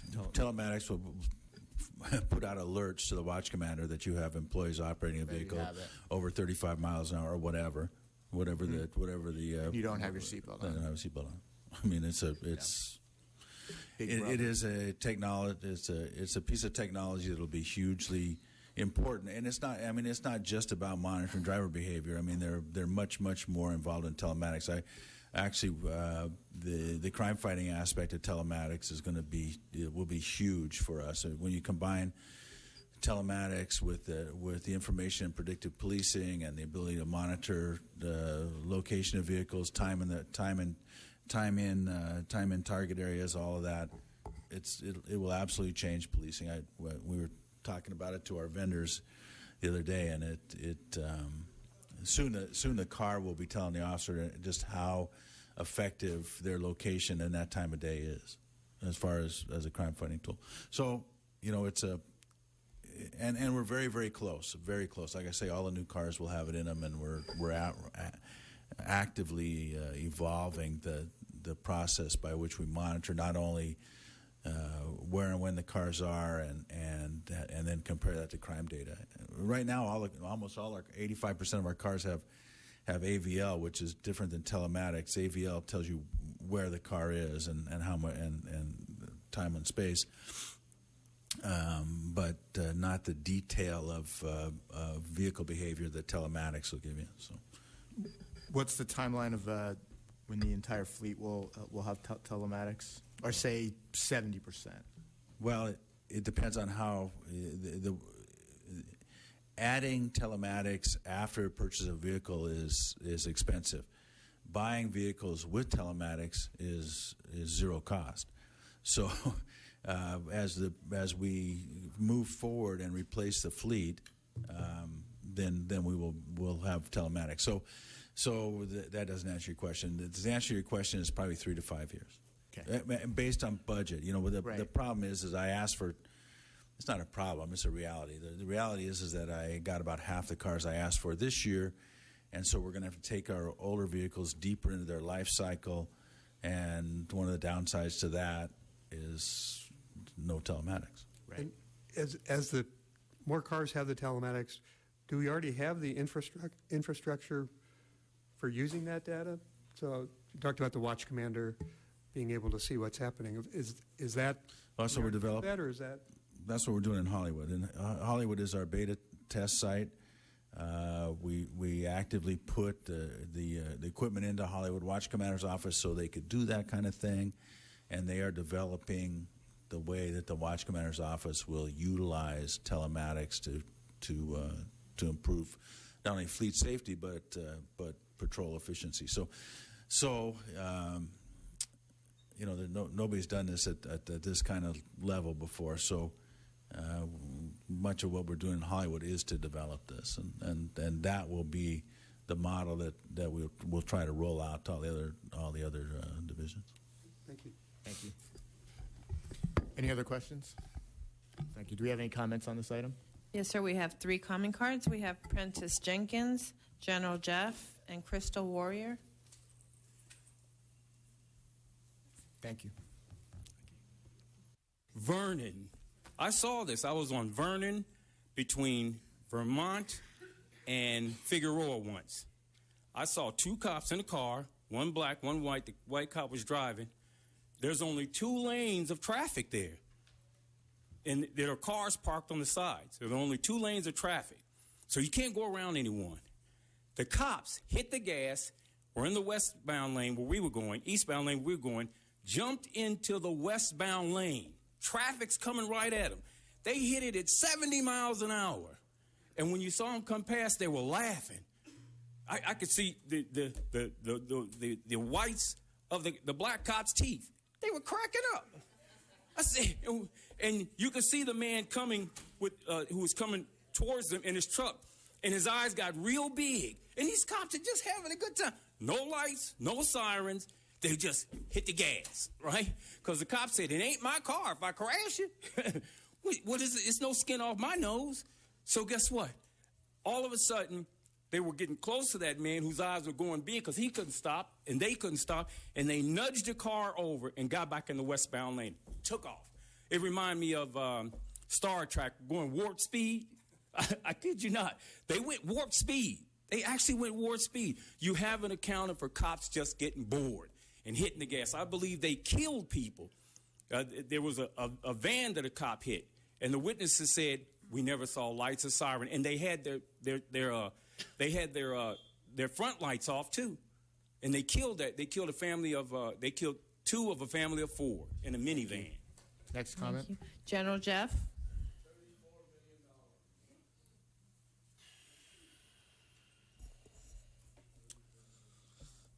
Good morning. General Jeff from Skid Row. The mere fact that this report has harm reduction in its title is an automatic admission that Los Angeles Police Department causes harm.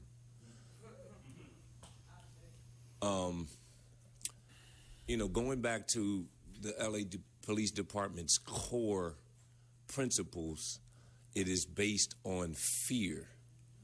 And meaning that there are 4 million Angelenos in the city of Los Angeles. There are only 10,000 officers. Based on the numbers, it is impossible for Los Angeles Police Department to keep law and order without instituting a core of fear.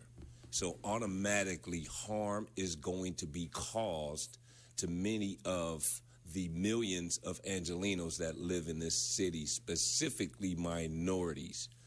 Nowhere is that reflective in any parts of this report from what I've seen.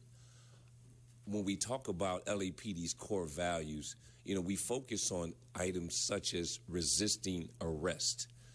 Resisting arrest is a secondary charge. It cannot be used as a primary charge. Something has to happen to warrant an arrest prior to a resisting charge, because otherwise there is nothing that is being resisted. So when we talk about harm, there is a whole lot of harm that is automatically embedded into the Los Angeles Police Department's DNA, which automatically admits that the citizens of the city of Los Angeles will be harmed.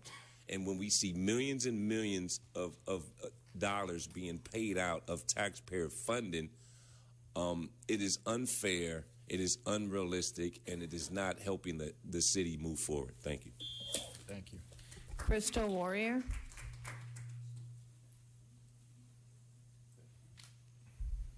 Crystal Warrior. Okay, that is the final comment card, sir, on this item. Do I have a motion to approve the department's Approval of the report? item? Second. All in favor? Aye. Any opposed? Thank you. Mr. President, for the record, Lieutenant Waters, about 10 minutes ago, personally went out to the lobby and looked. There was no one waiting in the lobby or outside to come in. I also just went out and looked. There was no one in the lobby or waiting to come into the building. Okay, thank you. Okay, we're now on item number 4D, Department's Report dated March 13, 2016, relative to the Bias Policing and Mediation First Quarter 2016 Report to the Board of Police Commissioners.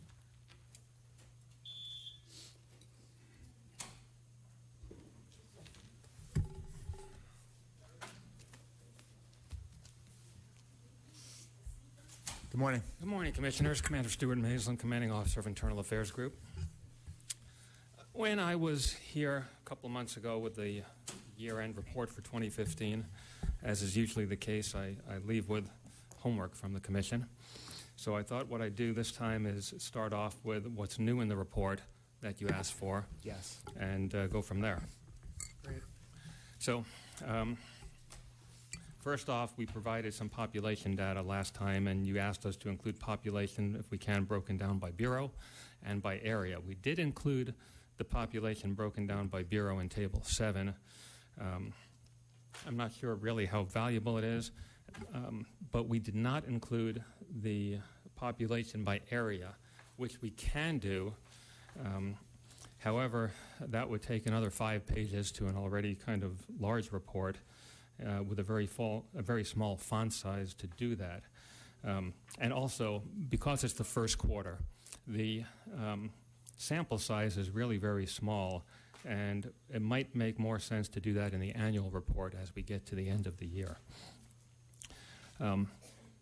It's fine to include that once a year in the annual report. Okay. Unless any of my fellow commissioners object. That makes sense. No, that makes good sense. And what the population data really showed us when we broke it down by bureau, it kind of reinforces what we already know, that Black and Hispanic citizens make the largest number of complaints citywide. Second item, you asked for a breakdown of the accused employees, if we can, by assignment, and we included that in Table 3. And what that shows, for the most part, is kind of what we expected. Patrol officers receive the majority of complaints. What was interesting in this report is you can see in 2016, the first quarter, Metro is highest, or second highest, rather. And that's explained perhaps by the rapid expansion that Metro underwent this past year. And, of course, what also stands out in this table, at least for the first quarter, and again, this is a relatively small sample size, but gang enforcement officers were not subject to any complaints based upon the information at intake. So we'll be looking closely at that as the year progresses. Number 3, third item, the impact of digital in-car video and body-worn video we expanded upon, and that's on page 8 of the report. And again, the numbers are still relatively small, and we'll continue to track and report on that. Are the numbers small? I was surprised that there were only 12 where there was some type of video. Are the numbers small because we're seeing less complaints in the divisions that have video, or are the numbers small just because of where we are in terms of the rollout? Well, it's definitely small regarding the rollout when it comes to body-worn video, since that came to a screeching halt last year. As far as digital in-car video, I really don't know. I think that's something we're going to have to continue to look at. Mm-hmm. This is, again, based upon, to get this information, this is based upon closed cases. So we're talking about complaints from 2014, early 2015, so it's still a relatively small number. And I think we'll see as the year progresses if that number changes somewhat. And we've instituted some other changes into some of our systems to try and gather that data, not only for bias policing complaints, but for all complaints, to track statistical data regarding body-worn video and digital in-car video, to actually track how many videos the investigators of complaints have to review, how many hours it takes to do that, and then on the adjudication side, whether or not we were able to disprove an entire complaint at intake, or prove an entire complaint at intake, either way, or if the video assisted with the adjudication. So we've put some systems in place and are making some changes to our complaint management system, so we'll be able to hopefully just be able to push some buttons and provide that information to you on a regular basis, because I know how interested you are in it. And so it was essentially in 75% of the complaints, the digital was helpful in resolving it. Yes, for those small number of complaints, for the 12. Yeah. I'm interested, Mr. President, in addition, the idea that the body cameras are de-escalation tools. In other words, the fact that people are wearing the body cameras, that less officer-related complaints, and then, as a result, less of these types of complaints, of biased policing, happen just because the officers happen to be wearing the cameras, whether or not an incident occurs. So I don't think that's that difficult, because if you have 860 cameras in use, the question is, how many complaints were made against those officers versus other officers in similar positions that weren't wearing cameras. And we'll have to look at those numbers. See what I'm saying? And provide that to you. Yes. Yeah, because I understand. The beauty of the camera is in what doesn't happen, not only what it captures. Right. Yeah, that's what de-escalation is. Okay. And that number will hopefully be reflected in a decrease of complaints, a decrease in use of force. Yes. And we're not, the department's not only tracking that, you're tracking that as well, right, Mr. Inspector General? Yes, sir. The only limitation we have right now is because of the limited rollout based upon funding issues. Yeah. And then the amount of time it generally takes for an incident to be reviewed, that we just don't have a large enough sample to be able to kind of do that determination. But that is something that we're aspiring to do. Okay. And on these limited number of incidents where there was video in play, you're auditing those as well, or at least a sample of those? Yes, we'll be auditing. We have been and will continue auditing in a variety of different ways. Some will be just samples of different incidents where there was body-worn or digital in-car video. Others will be looking at complaints and other areas like uses of force to make sure that the evidence is or the statements and the other items produced by the department is tracking what the video shows. So we'll be tackling this in a lot of different ways. Once we have a larger sample size, we'll be able to do some of this analysis, although not perfect because there's a lot of variables that go into reduction. It'll at least give us some additional information to determine the efficacy. Okay, thank you. I have a question. When a complaint is submitted based on a radio call, can you just describe the circumstances of that, or how does that happen during a radio call? Well, I can give you an example of that. And it was actually a recent case. It's not in this report because it was a 2016 first quarter complaint, and that was a complaint where an individual called the police about a burglary from motor vehicle suspect, about an individual that they thought were breaking into cars in front of that person's house. The officers responded. They had a suspect description. They responded to the location. Actually, they had, in this case, body-worn video? I think it was body-worn video and digital in-car video. They responded to the call. They observed the identified suspect. They took the suspect into custody. It turns out the suspect was a neighbor of the person that called. It was more of a neighbor dispute than anything, but still, based on the limited information they had in the radio call, they took the suspect into custody, and he was identified as a male Hispanic in this case. That's who they took into custody while they investigated the incident and ended up questioning him, completing an FI card, a field interview card, and releasing him and dealing with basically the neighbor dispute.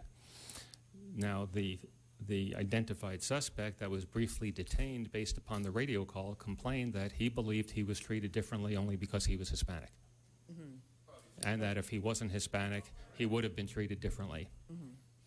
And based on the body-worn video, the digital in-car video, what that showed was a complete 150% professional job done by the officers in detaining the suspect and treating him as a human being, dealing with him professionally, gathering the information, and then releasing him once they had the information that they needed. I see. So, so there was still a detention, but it was Yes. based on a radio call, and I was trying to understand how that category is different from detentions, complaints based on detentions, because the vast majority of complaints are made based on detentions. Correct. Those detentions can occur during a traffic stop, pedestrian stop, and then also a radio call. Yes.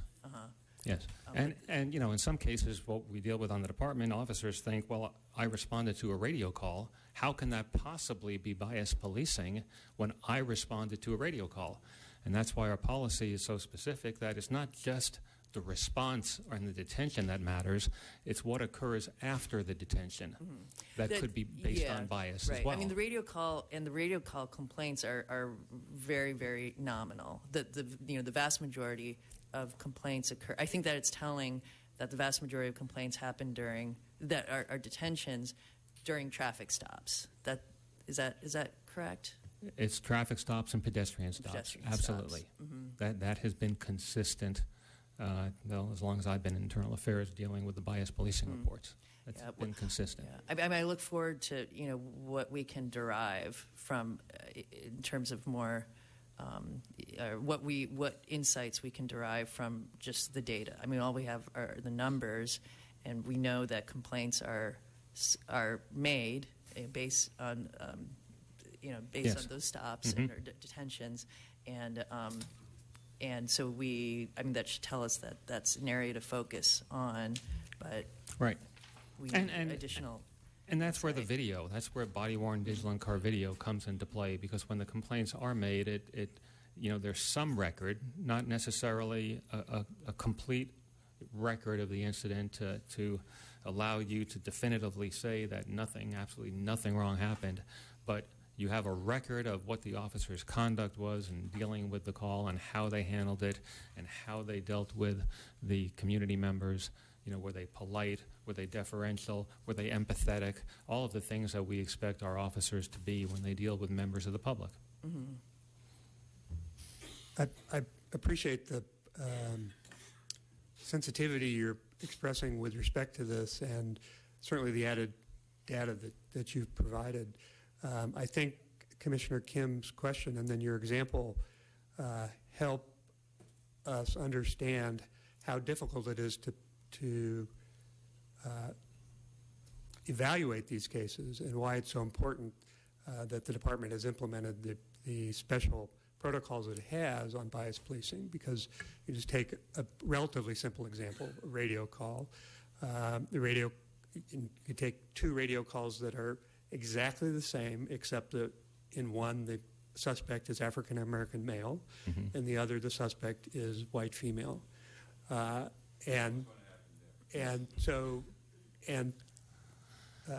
one of the issues in bias policing is whether the officer treats that person that they come in contact with the same as they would another person, even in response.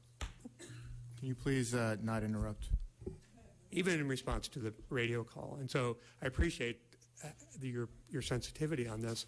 I raise it again, as I have in the past, Table 9, the last table, which shows the allegation dispositions for closed complaints, and both for the quarter and for all three of the years, 2015, 2014, and 2013, there are no cases where the complaint was sustained. That's out of, for the 3 years, 436 bias policing allegations with 0 sustained. And I continue to raise questions and urge you to do what you're doing and as in depth as you can do it to see whether we can get to the bottom of this. Thank you. Thank you. Any other questions? Do we have any comments on this matter? Yes, sir. We have 7 comment cards. We have Prentice Jenkins, Pete White, General Jeff, Melina Abdullah.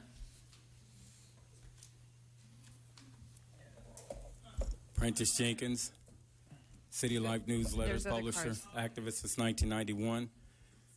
I figure I could express myself on this agenda item better with song. It's called Bias Policing. Oh, you better watch out.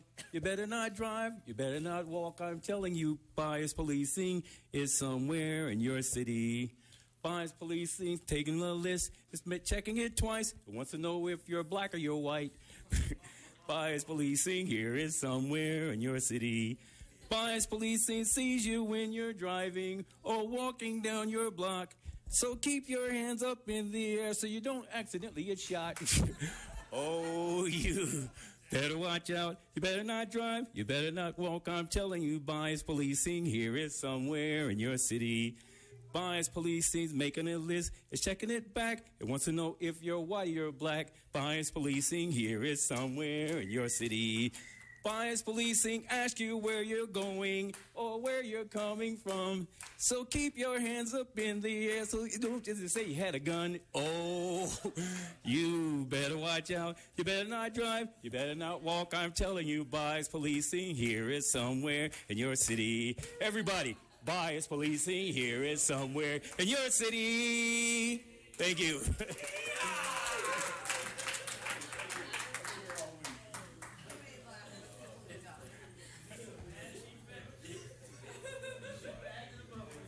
Pete White.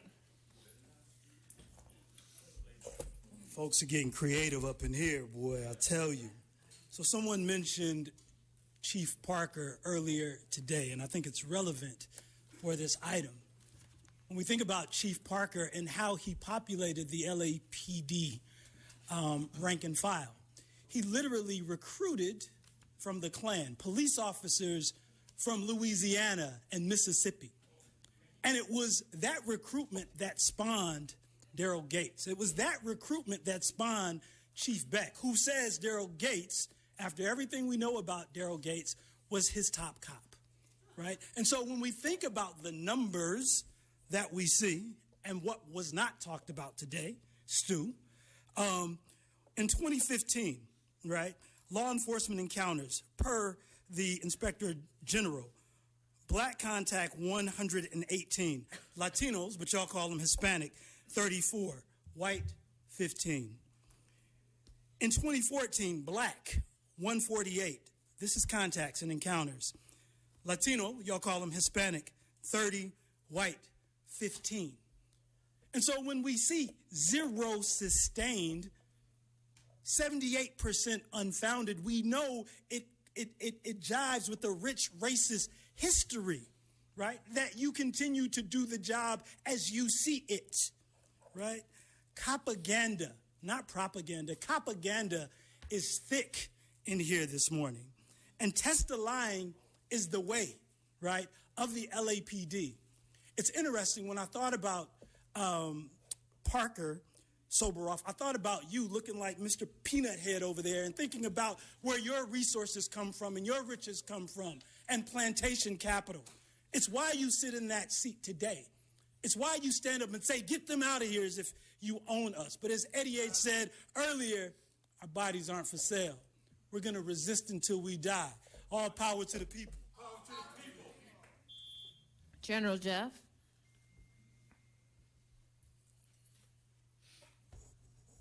General Jeff Skiro, community activist.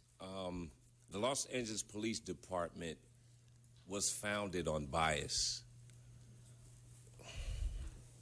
So when we talk about, I'm a homegrown Angelino, born and raised in South Central Los Angeles. So when we talk about the slogan of the Los Angeles Police Department, it used to be to protect and serve. It's on the wall if you forgot how it goes.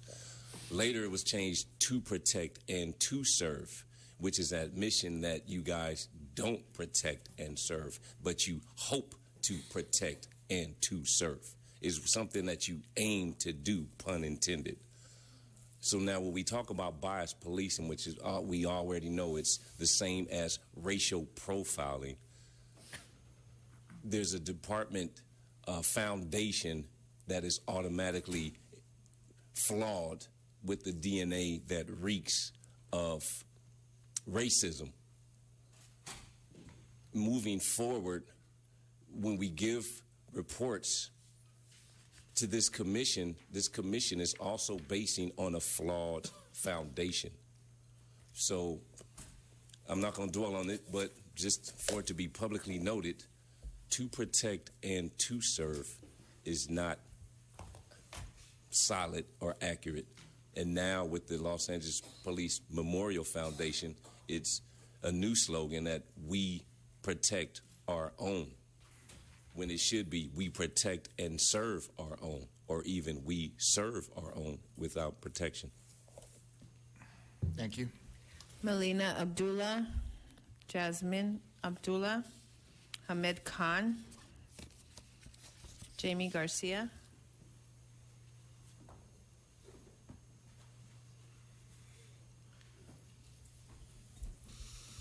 So I want to begin with the title that you're giving this idea of bias policing. You're already running from the truth of what it is. Bias, the term bias, is meant to make white people and white supremacists feel comfortable enough to engage. What we're really talking about is racism, and more precisely, white supremacy. I want to challenge y'all to read some stuff on this. This is where I am an expert, right? I'm learning a lot about policing, but I am an expert on race. It's what I do. I am Dr. Melina Abdullah, professor and chair of Pan-African Studies. Right? So I study race and what it means. What it means when you don't even acknowledge the bias or racism or white supremacy in using the term Hispanic. Right? An assigned term that was trotted out during the Reagan administration to call brown folks something that signals their colonization, as if they're nothing more than the colonized people of Spain. But still, you used that, ironically, in your report on bias. So I think that we need to think about how deep white supremacy runs, not just in the system of policing, this system that was intentionally built to keep black folks down, even though they like to lift up people who want to be house Negroes, who want to be black overseers, who want to keep black people in line. Even though they do that, this is still a system of white supremacy. I don't know if you caught Underground yet, but you ain't Cato. You need to watch it. Right? It's not just undergirding the entire system of policing. It's undergirding bias, white supremacy, and racism undergirds our entire system. And we don't believe for a minute that you have the capacity to investigate yourselves. We don't believe for a minute that you have the capacity to bring real justice. Thank you for your comments. And we know the truth of white supremacy, and far more than your report reflects.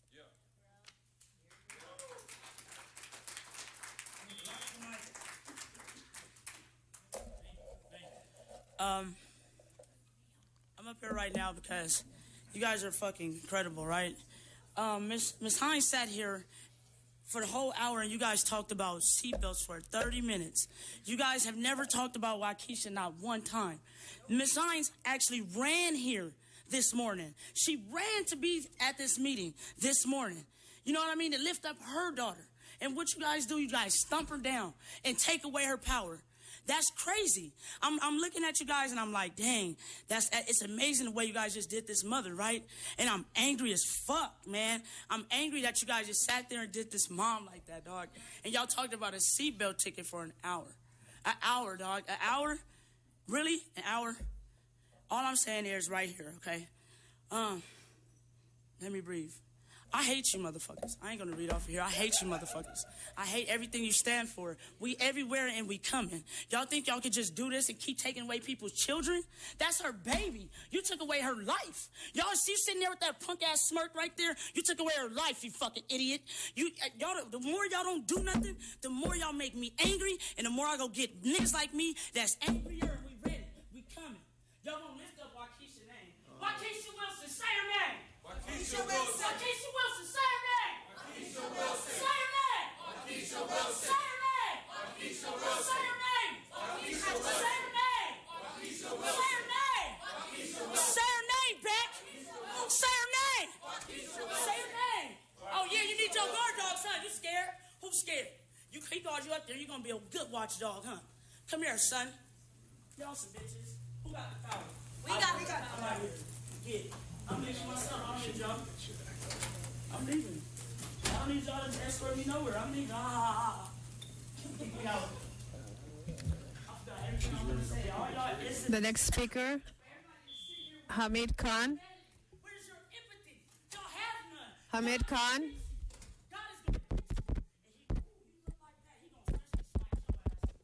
The next speaker, Hamid Khan.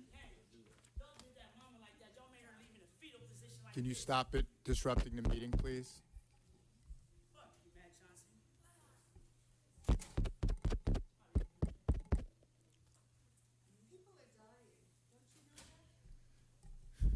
we have any other speakers after Mr. Khan? We have Hamid Khan, Jamie Garcia, Pastor Q, Jan Marie, the Red Chief, Marcus Warrior, and Crystal Warrior. Mr. Han.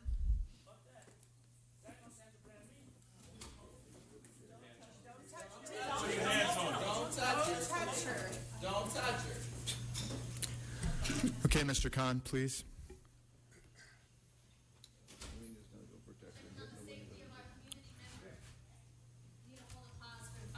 Okay, start the clock, Okay, I'm going to please. start the time, Mr. Khan. You know, just to speak to the students again, we got some more high school students who have walked in. Address the commission. So, address the commission, address the commission, address the commission, address the students, the next generation, to see how flawed and empty you are, how shallow you are, how vulgar you are, how gross you are, how violent you are. Address the commission. Really. This is what you are looking at. Just repeat once after me. Los Angeles Police Department. Los Angeles Police Department Is violent. It's corrupt. It murders. It's flawed by design. And the police commission is a failure. And it goes to show that our mayor is a failed leader. Thank you, because what you just heard, this Mr. issue Khan, you're not speaking to the item. sustained, I am speaking to the item. What you heard about this whole bias policing was so much bullshit, because this is what is happening, right? You've heard of racial profiling. So what do? That's what Melina was saying, that they have softened the tone, that it's not racial profiling, it's bias. It's prejudice, all that coded language, tolerance, intolerance, people acting differently. That's what's going on. And what is the result? The result is that you've seen these labels like 6 times stronger, right? The result is that the Los Angeles black population is 9%, but they're racially profiled 54%. That is 6 times. Do the math. 6 times. This is a fact that their own report is showing. And what happens? That every time you file a bias report, it is 0. They say, well, you're all a community of liars. So this is what is happening. Remember that. You all are going to be graduating. You all are going to be graduating from high school this year, right? Remember this thing. This is what a body is. They consider you a community of liars. Thank you, Mr. Khan. You are going to be our leaders. You are a community Thank you of for your liars. comments, Mr. That's Khan. what they make out of you. Next Jamie speaker, Garcia, please. followed by Pastor Q, Jan Marie.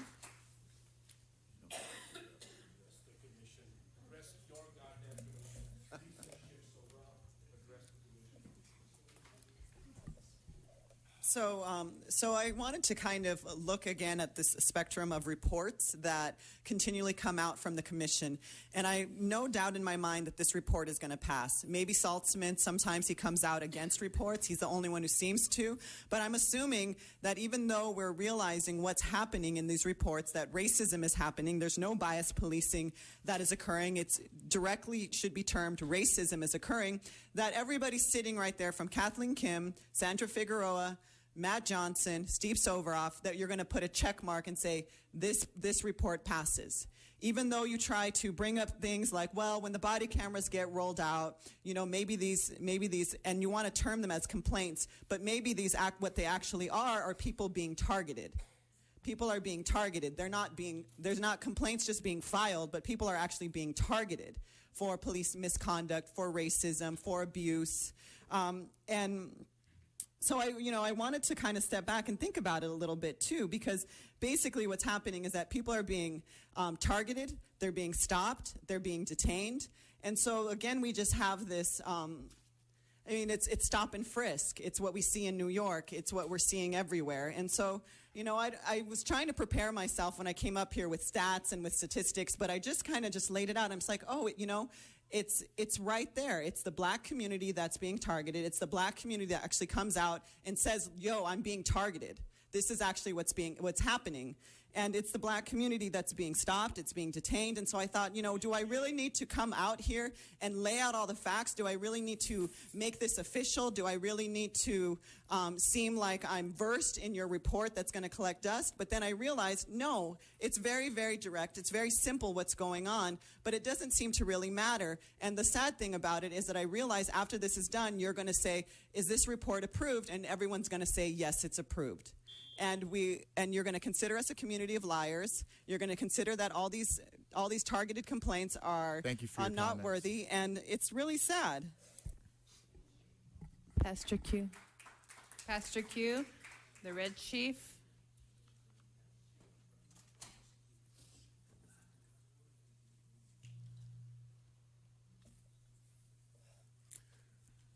Good morning again.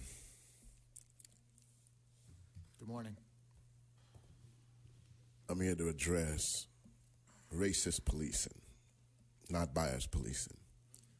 Mr. Johnson, I'm referring to your article again in the Sentinel.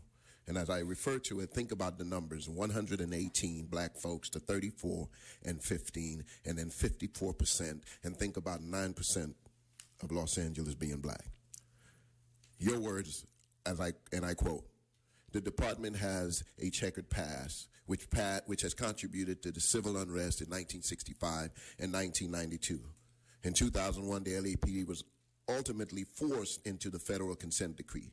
Under the consent decree, the department was required to make major reforms that led to positive institutional transformation. Despite this progress, we are living in challenging times. My question is, what are those challenging times? The LAPD, like the police departments across the country, is facing a crisis of confidence. These are your words, with minority communities, particularly African American.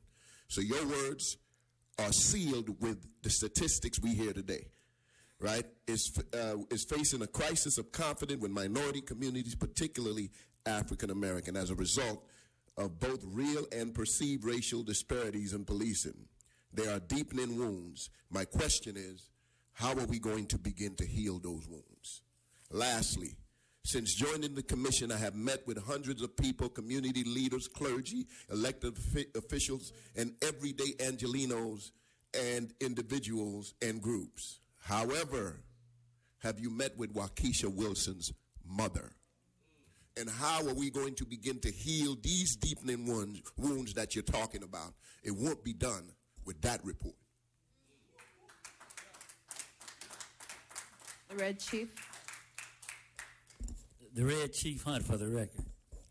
Now, I'm a product of bias policing, the civil rights movement, and the whole thing. I can prove it. The federal magistrate, my first lawsuit, regulated 18 violations by the LAPD. They came back and gave me $264,000. When it doesn't show up in the bias policing report, The second time they did it, they came back and gave me 2 years ago another $215,000 for me and my attorney to settle out with. This year, I'm waiting. We're going on a second year now, and by the time I finish filing out this report, it'll probably end up spending another $2 or $3 million in time and effort instead of settling with me, because nothing but white people up there at the top now. All the 5 white people that runs the city of Los Angeles are white, so we don't have a chance. Bias policing.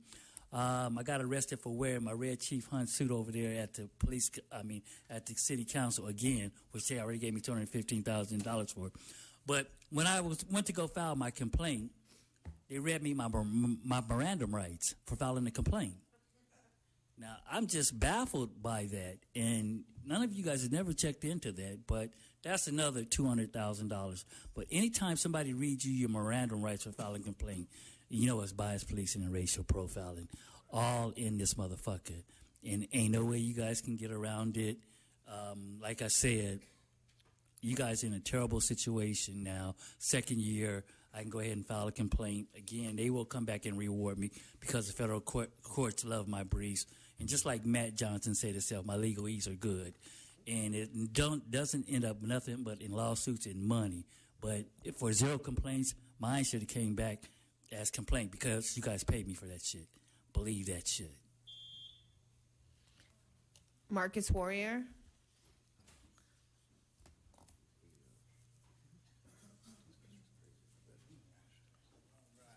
Bias policing can be easily influenced by direct electromagnetic weaponry. Put this on a cop's head, make them very uncomfortable, irritated, headache, sleep disruption, tiredness, tinnitus, learning and memory problems, cardiovascular symptoms, behavior problems. This can all be directed through wireless radiation. And nobody's talking about it or putting this on the table and letting these people know they have an address direct. And that's your brain. That's the address for this weaponry. And you guys just seem to don't get it. But that's bull, because you guys know exactly what's going on. But you're not saying nothing to none of these people. They're being stalked. They're being monitored. Data collected on. So the software knows just what to do to make them tick. Just put a thought in his mind. Hey, it's a black guy. He got a gun. Blow his brains out. You know what? Sounds like a good idea. Start some shit with him. Pop goes the weasel. Direct computer software stalking citizens. Torturing, murdering, raping, influencing. Unfucking believable, man. How do you guys sit up there, man, and just act like you don't know what I'm talking about? It doesn't exist. Since I came up here, I've been having choppers following me, all types of weird shit, but I'm not worried about it because I did nothing wrong. I'm only doing what I'm supposed to do, and that's to come up here and address the problem and try to get some help and try to protect the rest of these people from bias policing, which is being influenced by direct energy weapons every single day, every hour, every minute. So think about that. The software is built on reaction. When you get an itch, when you get a pain, you go for it. When your phone dies, you try to fix it. When your car stalls out, you get out and pop the hood. You're telling the software that it's successful. Every minute is collecting this information, how to get better and better at trapping us. And I can't fight this war by myself, but I can tell you guys exactly what's going on, but you're getting us all caught up. And that's the stupidest shit I ever seen. Because I'm like, shit, why I got to go down because nobody believes shit stinks. Everything around us is electronic. Perfect clue. Another red flag is you guys ain't saying nothing about it. Red flag. The most deadliest weapon in the world, nobody's saying shit. It's crazy. The final speaker card for Crystal Warrior.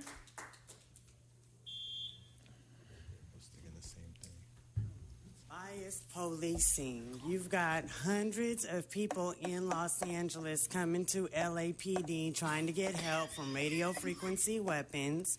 and you're calling them crazy. You're saying that they're mentally ill, that something is the matter with them, the things that they are saying about their electronics and the pains that they're going through are not real.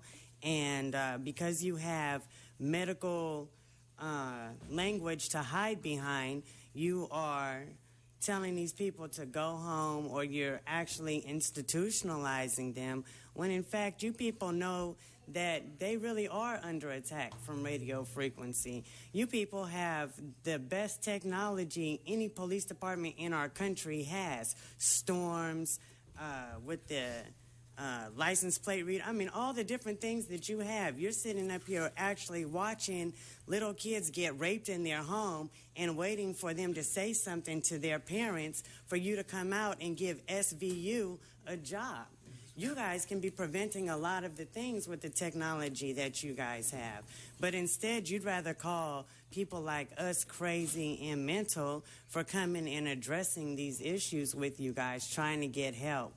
People need help out here. It costs all of $700 for a good electromagnetic spectrum reader, and maybe $1,000 a month for you to get a person to come in twice a month to take reports for people who are under electronic attack. But you can't even do that? And you want to say bias policing is what? It's only on black and white, or it's a racial thing? It's not a racial thing. You're now using it as a mental thing, an electronic thing, a technological thing. You guys need to really stand up and start protecting the people that you say you're out here to protect and serve. They're looking at you for help, and you're getting them killed. Next speaker, please. We have no other comment cards on this item, sir. We have a motion for approval of item number 4D. So Approval of the item? Second. Do we second? All in favor? Aye. We're now on item number 5, public comment period. We do have 21 cards. Let's see who's here so we can determine Okay. if it'll be. Troy Isaac. No. Prentice Jenkins, the Red Chief, Ted Hayes, Eddie H.,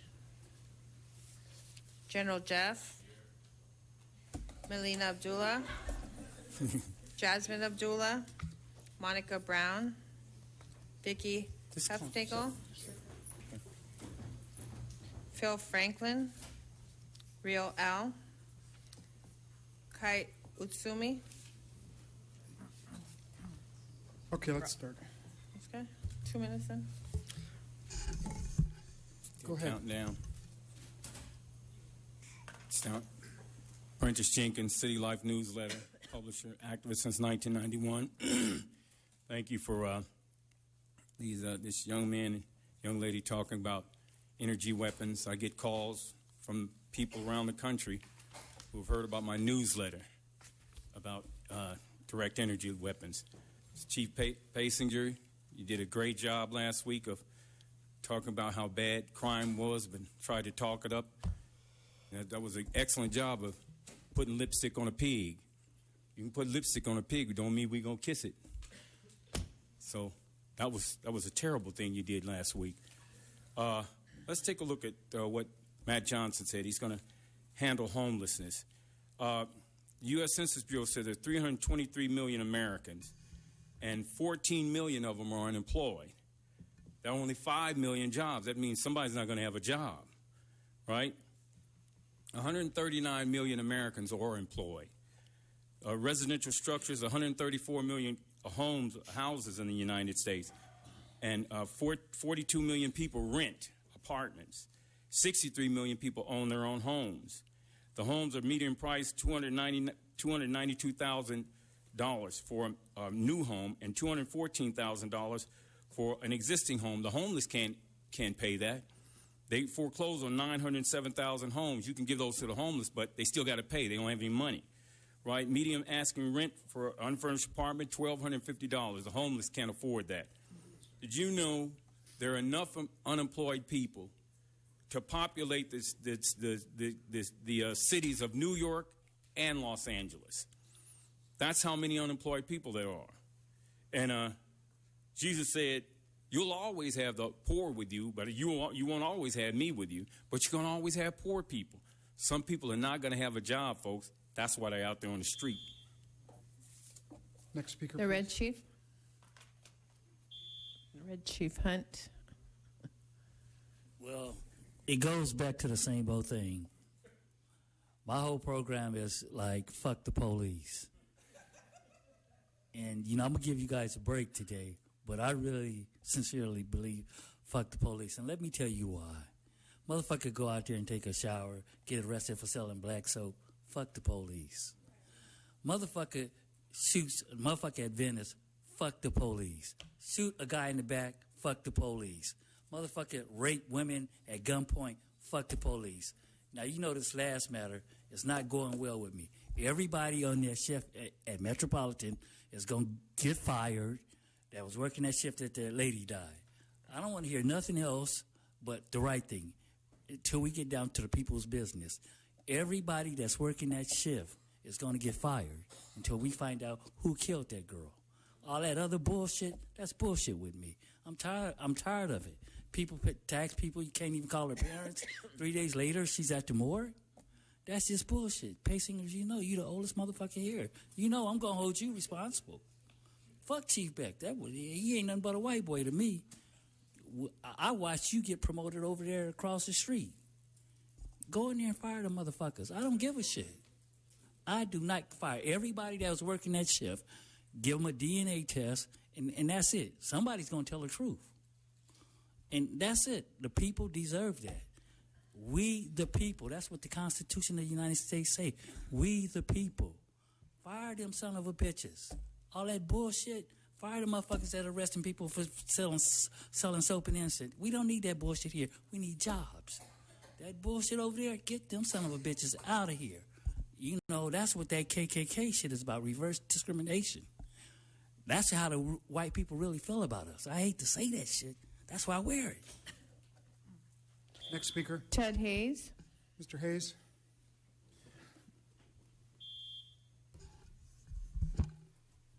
I took a civics class when I was in high school, and we were required to read a book by Franz Kafka. It was called The Trial, where this man who was totally innocent was convinced later on because of what the system and the routine did to him that he was guilty. Now, I went through an experience like that also. I was arrested on a private person's arrest, taken to the Metropolitan Detention Center, and they didn't beat me. So when I was placed in general population, I began to buzz and ask for some food. And I buzzed and asked and buzzed and asked. Eventually, the jailer showed up at the gate and said, "Hayes, come out here." They put me in what I call isolation, but no, LAPD calls it segregation, a repulsive term. So everyone went to arraignment the next day except me. Then finally they took me out of the cell and said, "We're going to cite you out." I said, "No, I'm going to go before a judge." So they didn't send me before a judge. They called a black and white from Central, and they took me to the hospital, County General Hospital. I was fed there. I got on a bus to go home, and I passed out. Paramedics came, and the bus was empty, and they wanted to take me to the hospital. Now, the LAPD said I was never in jail. The sheriff's department said I never was taken to Wall Street. The doctors said, "We never saw you." The personnel department says the doctors were never there to see you, Mr. Hayes. Who, at what rank can you pull something like this with the sheriff, the doctors, the paramedics, all the people saying I did not exist and it never occurred? That case is still pending, but who has a rank and the power to pull something like that? Eddie H. Eddie H., Los Angeles Community Action Network. An injustice anywhere is a threat to justice everywhere. We've heard people talk in the historical context of a flawed foundation. And here's a very simple premise. If you build something on a flawed foundation, everything that you build after that is also going to be flawed. We know in this city and around this country that police departments are built on a flawed foundation. Again, the white imperialistic ideology, which is the foundation, the root, the genesis of white supremacy, rears its ugly head on a daily basis. There's a conversation that we've talked about, not just today, but in previous meetings here, about how many individuals were slain on the streets of Los Angeles. But that conversation does not include the 12 individuals who lost their lives in police custody. That has been a secret. That's due in part to the flawed nature of this police department. And to you, Matt Johnson, today you heard some articulation and some intellectualism. So you need to stop minimizing and marginalizing us when we come to this podium, basically saying that we're all about noise and not substance, because we are about substance. And to you, Mr. Paysinger, I wish Charlie Beck was there, for he needs to hear what we are saying. But he ran out, as he always does, just like the mayor of this city, the backdoor mayor. He's a backdoor police chief. The Downtown News has written about him on several different occasions, and they have no confidence in him to get the job done. And all of us are saying the same thing today. We have no confidence in him, nor do we have confidence in this body.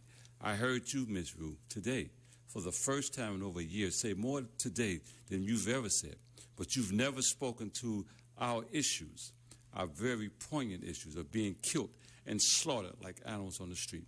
Our lives do matter, and we are here today to say that, again, we will be back next week, the following week, next month, next year, for this struggle that we've encompassed and we've taken on is not going to end, but it will continue.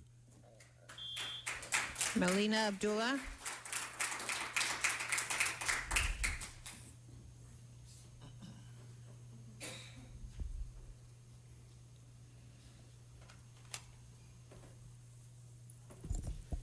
So last week I was arrested out of this police commission meeting. First, you all tried to trump up something about me assaulting somebody, which was absolutely untrue. And then I was arrested. My final charge was resisting arrest. I don't know how you get arrested for resisting arrest. The truth is I spoke over 2 minutes, and you didn't like what it was I was saying. We know what's happening. I was the 5th arrest out of police commission meetings. That's ridiculous. That's happening under your watch, Matt Johnson. And instead of saying I'm going to do something different, I'm going to hold myself to the tactics that I said I want for the police, a tactic of de-escalation. You are engaging in the ratcheting up of repression within a public meeting. This is our space. This isn't their space. You don't work for them. We have to keep reminding you of that. You don't work for them. You work for us. You're supposed to be holding them accountable. You're supposed to be on our side. But you're not. Instead, you are being used by white supremacy to pin or at least put your name on an article that someone else penned, telling the black folks to get in line, to have conversation instead of disruption. Let me tell you what won you that seat. What won you that seat is your forebearers, your forefathers and your foremothers who engaged in tactics of disruption. What do you think a slave insurrection was? Disruption. What do you think won us civil rights? Disruption. What do you think black power was about? Disruption. What do you think opened the door so there could be black elected and appointed officials? Disruption. What do you think got you into your law school and won affirmative action? Disruption. So don't be used by the system of white supremacy. We know you're getting individual benefit, but you should be working for the whole of your people. Thank you for your comments. General Jeff.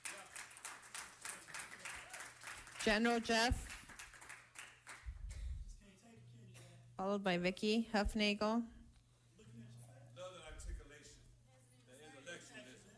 It's not just noise, but it's substance. Stop being scared of your own people. Stop the time. Excuse me. Good morning, General Jeff from Skid Row.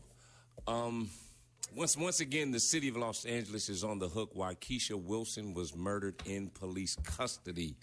That detention center was signed off on possibly by this commission, but definitely by the city of Los Angeles.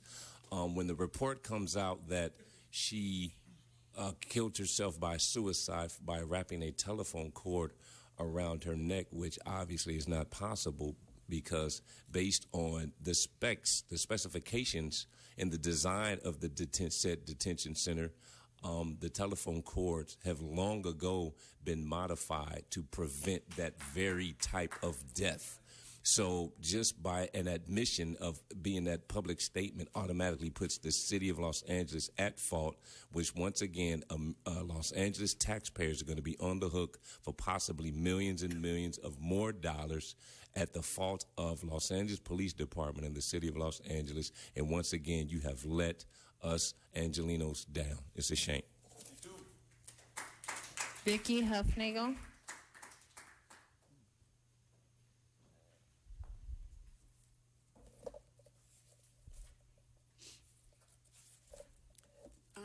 Thank you. I'm going to give you database information on the crimes that are taking place by the banks and the lack of enforcement that is taking place. The average response in the 8 break-ins at my home went from 40 minutes to 4 hours. 40 minutes to 4 hours. The only individual caught was the one that I caught by jumping out of a car and hurting myself trying to stop them. And there is the 911 call where I was on the phone for over 30 minutes after calling 40 minutes before that time. That hearing will take place on Thursday. 2 people were found in my home during the time that my car was stolen and more documents were taken from my home 2 weeks ago, which I stated no one has contacted me from the police department on. And the 2 people were allowed to go home. But their home they didn't give, and they were never investigated. I heard a lot here about all this electronic information and computers, but however, I haven't seen any of that due to the fact that the first robbery that took place was with the San Marino police, and despite hundreds of emails by me, calls, and letters, North Hollywood never spoke to San Marino, and the modus operandus has been the following. The banks give leases and put the owner's names on the lease and give it to the people that they send to rob.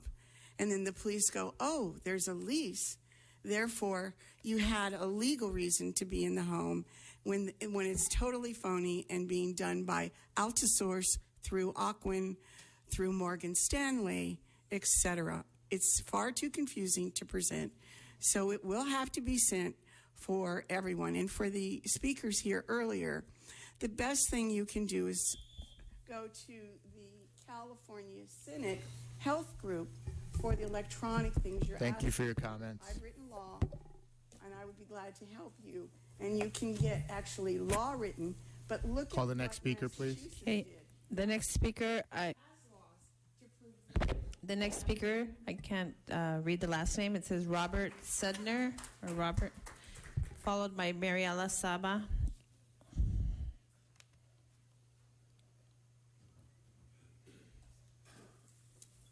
Good morning. My name is Robert Suker, and I'm a retired teacher with 27 years service in the Los Angeles Unified School District. This is I believe, my 3rd meeting here, and every one is an incredible education for me. I want to say, first of all, that as a teacher, I've worked in a large institution. I understand how they operate, not from the top, but from being a foot soldier, somebody in the classroom who's dealing with, very often, not recommendable policies that are not really serving the community. What I am seeing here, what is just so amazing, is that there is a lot of information that you're sharing of serious problems that you guys are dealing with. And I don't envy you your job. On the other hand, having been a teacher, I know that the leadership that we have as teachers can make all the difference within the community. And part of that leadership involves getting into the community, getting to know the community. One of the things in the categories of study that I haven't seen is what is the relationship between the police officers and the community? To what degree do these police officers live in the community? Do they know the people in the community? Or are they just an occupying army that's driving through the community? I have a tremendous concern about that. One of the things that really stands out, because my time is limited, is the degree to which you can make gestures which will show to the community that though your power is limited, you're doing your best to provide an example of interfacing with the community. And part of that would be responding to the requests that these people who are coming every week to speak to you are making, which is to come and meet them, not in this militarized setting, but in something that's going to enhance the sense of your efforts in becoming more a part of the community.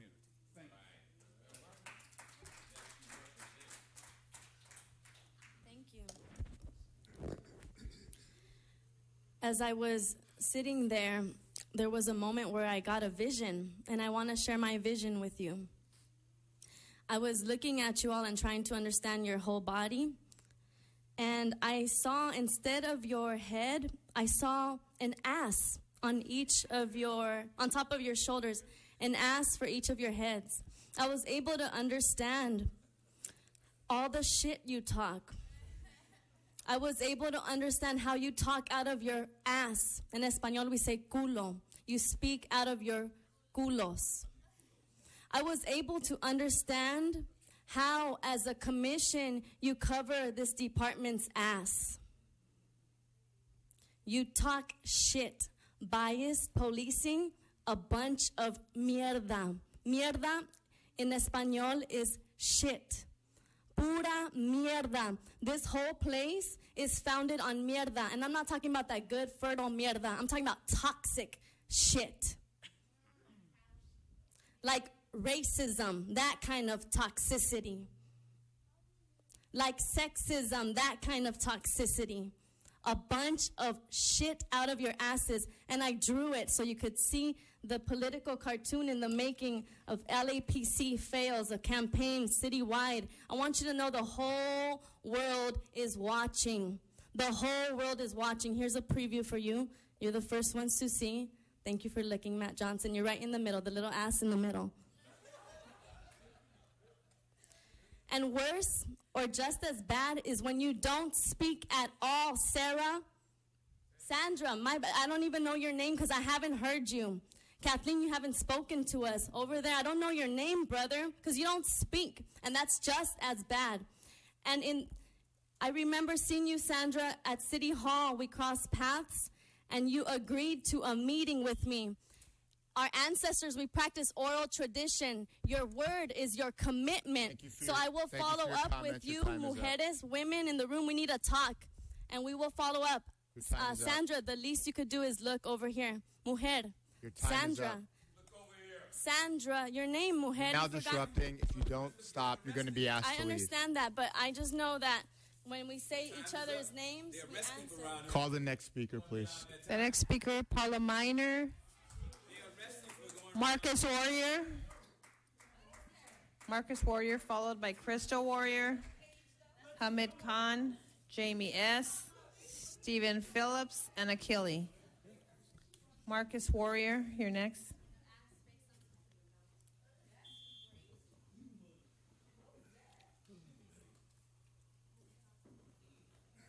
Here goes a souvenir I bought from a guy being tortured with radio weapons. He got aluminum foil in here, rubber, and this is how we live in. I mean, what is it? Y'all scared or what? How can you be scared with an AK pointed at your heart? I mean, you only got one move. That's to close your eyes and take it, or to get up and try to snatch that pistol. And that's what we trying to do, because we not finna just sit here and take it. We trying to snatch that pistol. And a little girl was drowned by her mother 2 days ago. You think she did that just because she got tired of looking at her? I don't think so, man. Another guy just starts sticking the baby to death. You think he just did that because he just got angry and out of control? It's something provoking these people to do this stuff. and we letting these little babies catch hell. We almost dead, man. So what are we waiting on? I mean, this is like, you seen United 93, how they waited until the plane was going down to get up and do something. It's too late, man. We need to move. When you hear God's people talking to you saying move, you need to listen to that, man, because he didn't put us out here for nothing, man. He woke me up this morning to tell all these people, man, you better get up, man. If you can't do it for yourself, do it for the kids, man, because they didn't ask to be here, man. And we supposed to be man up here. I mean, if you're going to chicken shit out of somebody raping little kids and raping women, pray for you. You're in the wrong line of business, man. You're a straight coward punk, man, because not me. I'm ready to go. You know what I'm saying? $1 billion for me right now wouldn't change what I know. I know too much. They done fucked my whole get down up. You can give me $1 billion, it ain't going to mean shit to me. So I don't know what everybody is saving and working on, because this is bigger than a dollar. It ain't no money to replace what has happened. Crystal Warrior, followed by Hamid Khan.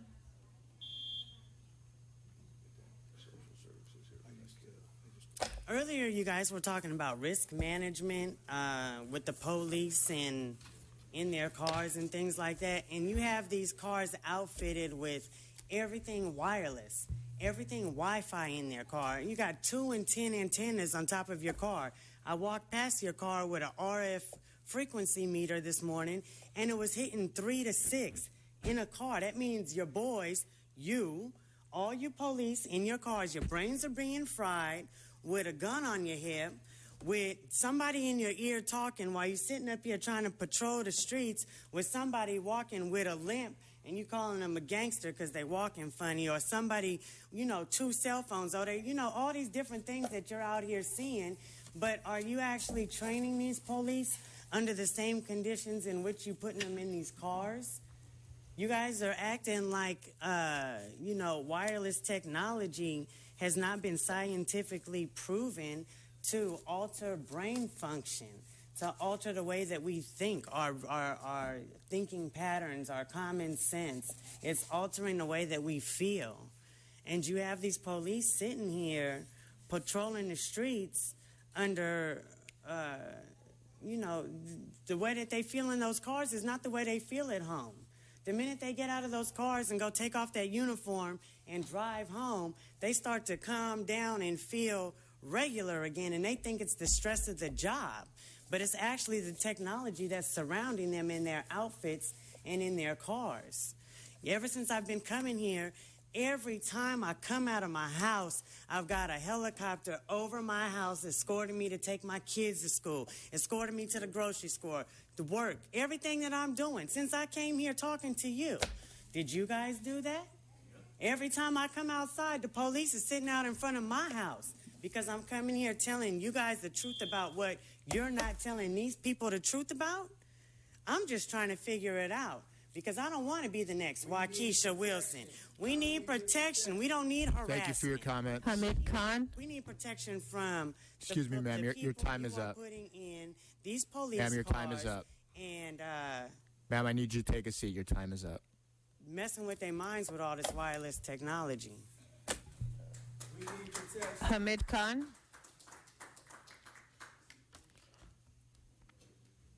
Hamid Khan, followed by Jamie S., Stephen Phillips, and Akili.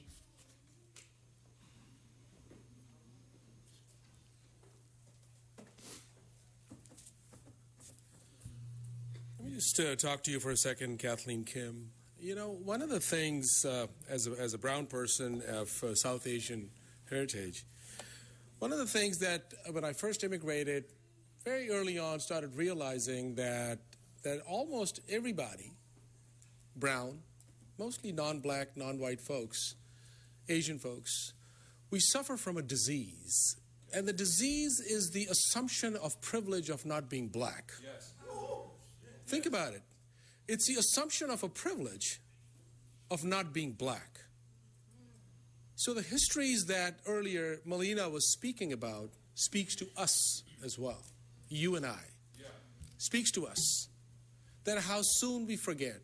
how soon we assume honorary Caucasianness, how soon we fall into the trap to prove our whiteness, to lay claim to full American citizenship, how soon we forget that there was a Chinese Exclusion Act, how soon we forget there was an Alien Land Law Act, how soon we forget that the 1923 Bhagat Singh case, how soon we forget that the Japanese internment, and this is what General DeWitt said, to justify 9066, that persons of Japanese ancestry contain enemy race blood, hence inherently disloyal, and shall always remain unassimilable.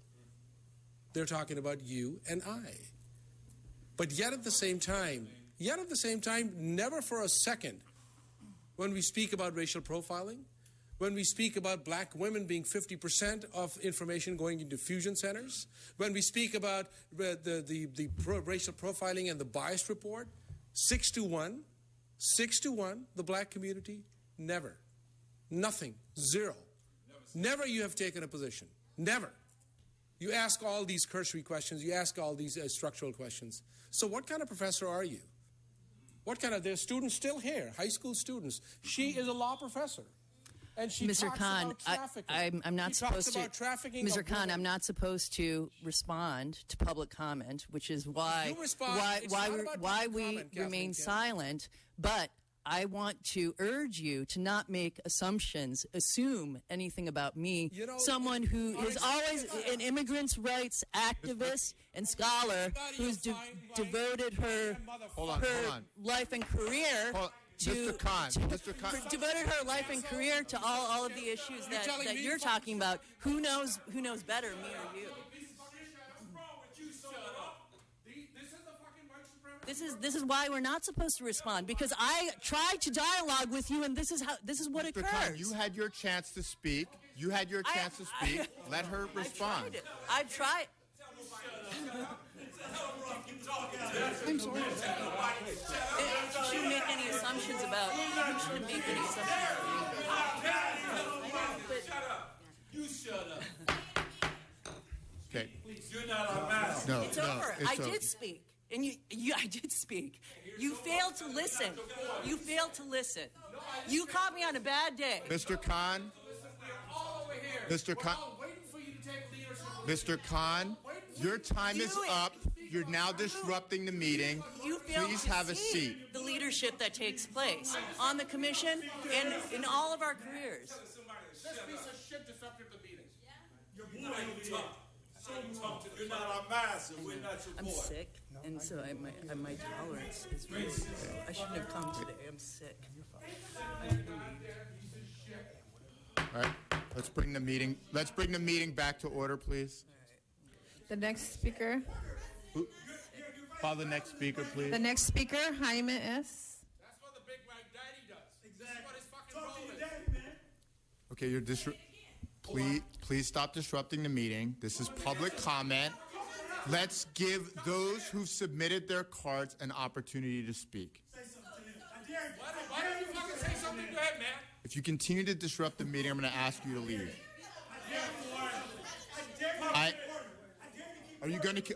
This is your last warning. Okay.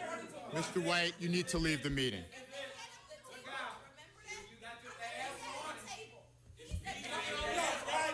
Professor Abdullah, this is your last warning. I dare you to say some shit. Fuck you, sober off. Black Lives Matter. Black Lives Matter. Black Lives Matter. I dare you to say something. Black Lives Matter. You can't, can you? Black Lives You need to leave the meeting also. Black Lives Matter. Black Lives Matter.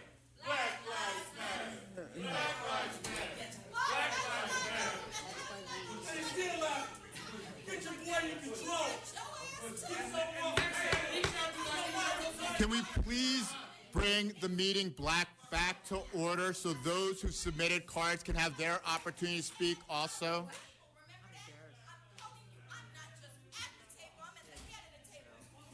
Ms. Abdullah, it is time for you to leave now. I've given you multiple warnings.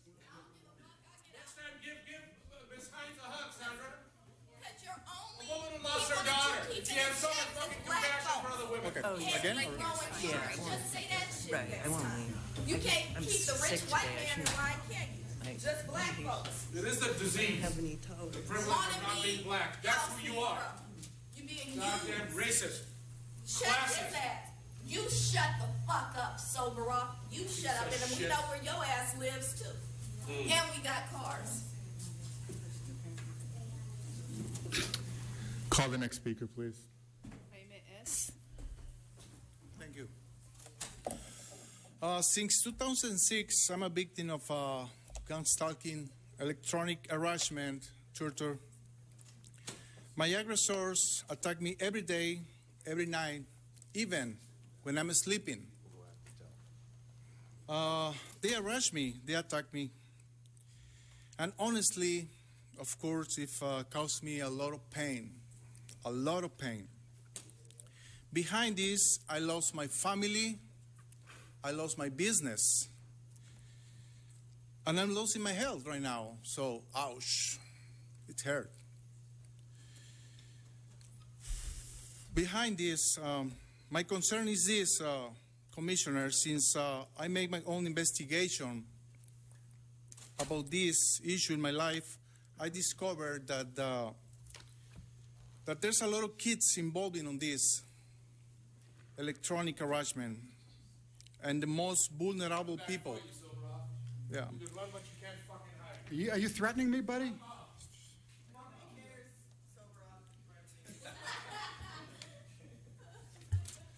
There's a lot of kids involved in this issue, not only like victims, also like attackers. And that also, commissioners, that issue also must be your concern, because there's kids involved in this issue, and I can prove that in my own investigation since 2007. I can prove that. I know where they are. I know who they are. Kids attacking kids with electronic weapons. Wow. Kids attacking kids and people, causing pain and death. Thank you. Stephen Phillips.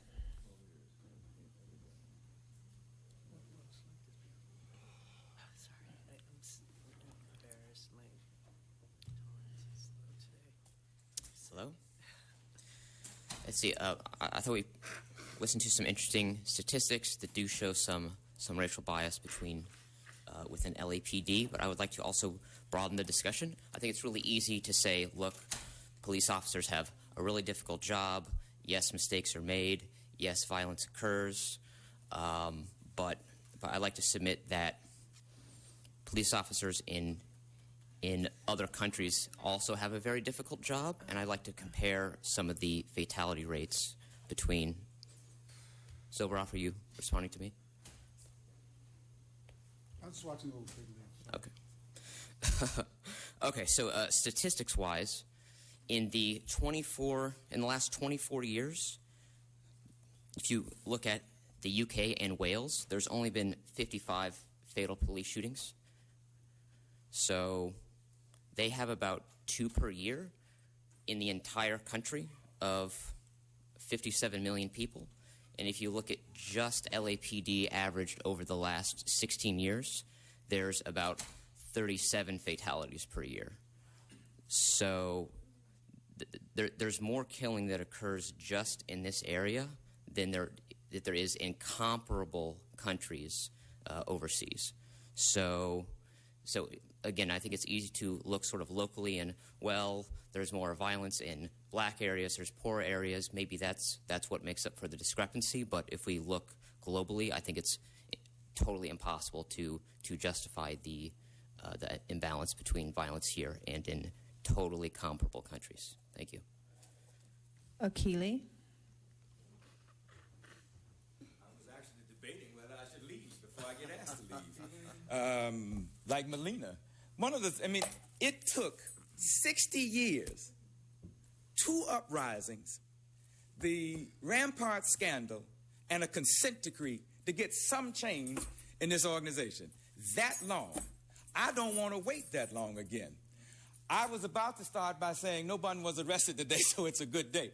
But people were asked to leave. The fact that I have to worry about being arrested is in and of itself a breakdown. The fact that you think you need this many police inside and outside is a breakdown. I testified a number of times during the Devin Brown case. A number of times. There was never this many police in a much bigger space about that killing. And we were able to, and we exercised ourselves as much as we did today. And on other occasions, we were as vociferous, as angry, and as demanding then as we are now. And nobody got arrested. Nobody got arrested. I've been here the past 6 months, and 5 people have been arrested. The message is, we don't want you here, we don't want to hear from you, and we don't care what you have to say. And if that continues to be the message, then you leave us no choice. And since I have been involved for the past 40-some years in social justice, I cannot imagine not being disruptive.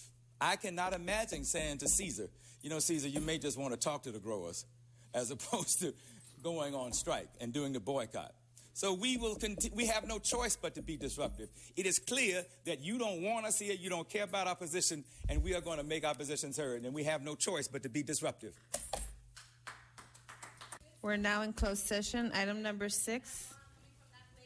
We have 3 cards on 6A1. Disrupting the meeting. So you're disrupting the meeting. This is not a conversation. You're disrupting the meeting. Okay, now you need to leave, please.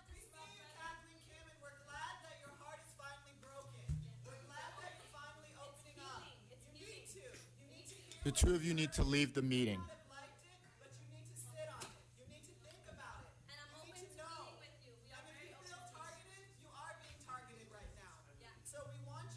The 2 of you need to leave the meeting now.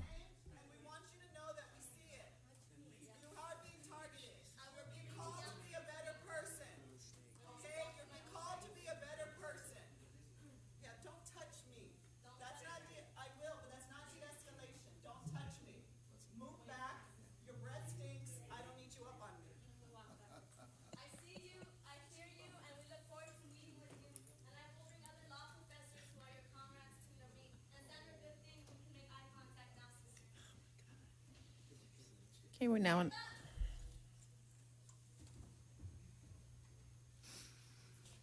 item 6A1. We have 3 comment cards. We have Prentice Jenkins, the Red Chief Hunt, and Ted Hayes.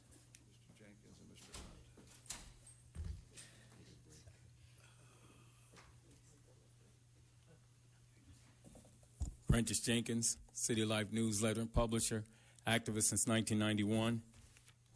In custody deaths. H. Medina. So I guess we'll have H. Medina's mother down here at some point. Like we have Waukesha Wilson's mother down here. Lisa Hines. In custody deaths are spiking. The question is, why are in custody deaths spiking? There are a few questions you have to ask yourself. Number 1, why are they spiking, and who's responsible for the spikes? Is it other inmates killing these people? The cops are covering it up so they won't be faced with a lawsuit? Is it suicide? Is it the cops killing them? All we know is this young lady, Waukesha Wilson, died in custody. Now, H. Medina died in custody. Now, why are there so many in custody deaths in the LA in the jails? I mean, you're the police commission, President Johnson. You need to find out why there's so many in custody deaths. That's not going to help looking away, because there are going to be more in custody deaths. See that young lady? She had a mother. Her mother was here today. H. Medina has a mother and a father. Whoever H. Medina is, his mother will be in here at some point. Ezell Ford's mother was in here. That was a death before they even put him in custody. So it's incumbent upon the police commission to find out why in the world there are so many in custody deaths. Thank you. Ted Hayes.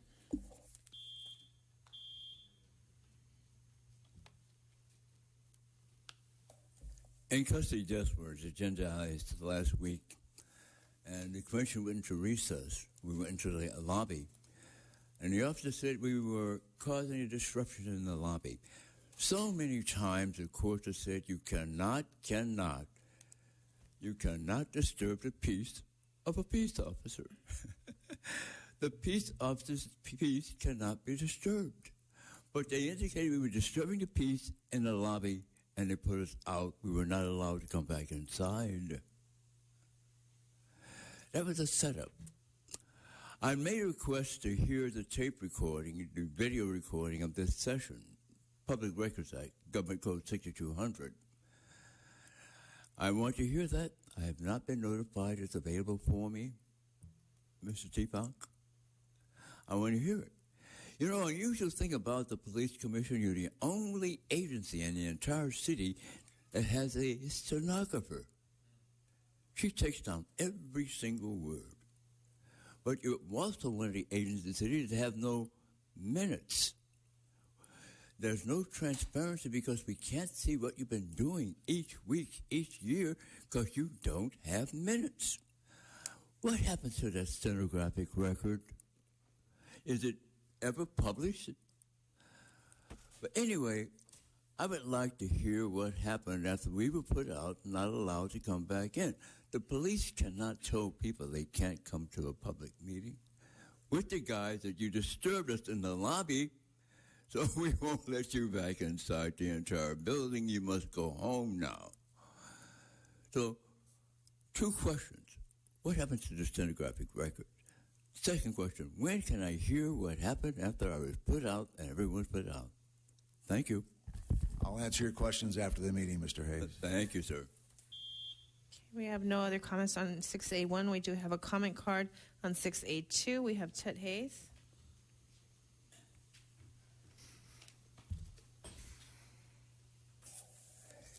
It may seem inhumane and unfortunate, but the animal regulations points out that anytime there's a dog bite, that animal must be euthanized, put down, killed. Now, on your agenda, you have many instances where police dogs bite people. Is that dog delivered to animal regulation to be disposed of, euthanized, put down? Good question. I've got an appointment to speak to animal regulation about the relationship between the police department and canine to find out what actually happens with these dogs. Because the law says, no exception, a dog that bites must be disposed of.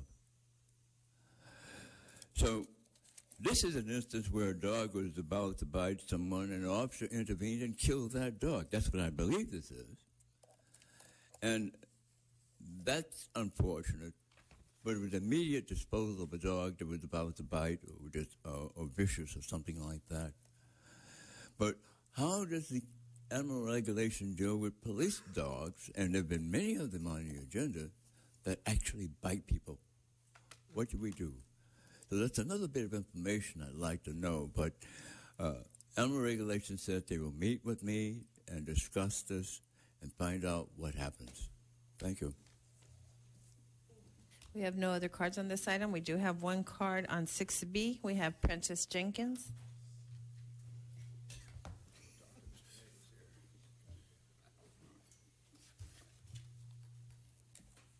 Prentice Jenkins, publisher City Life newsletter, activist since 1991.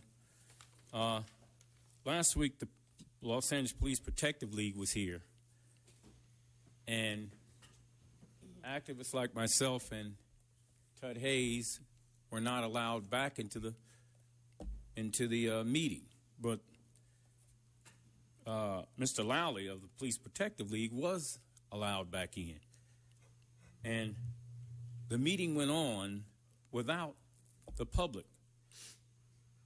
If that is an indication of what you're going to continue to do each week, I foresee a lot of lawsuits that are coming the city's way.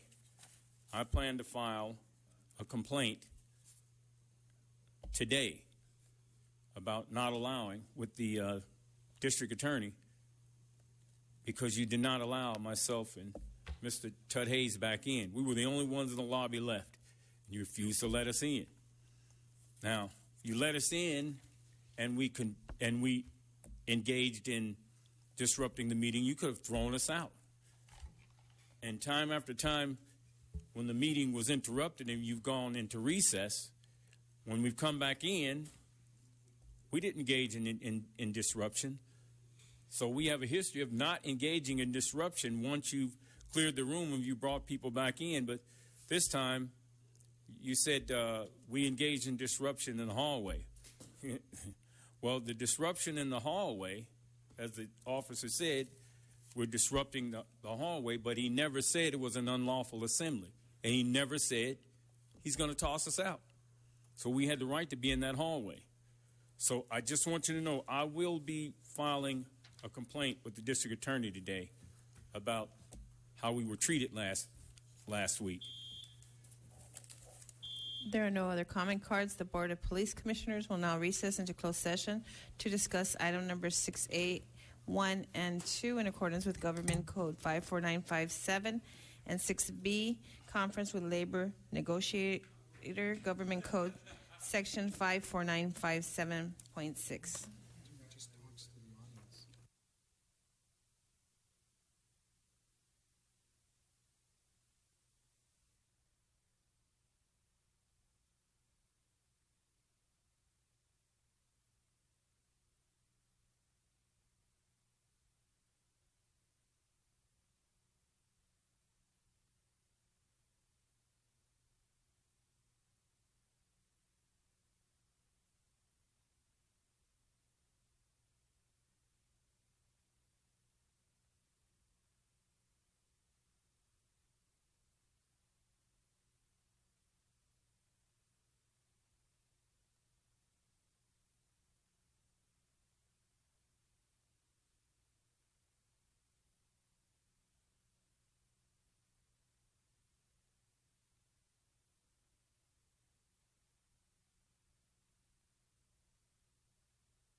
I've got to correct on the record that Commander Blake is not available and that Mr. Olacon said, and so when she comes to that one, I'll jump in.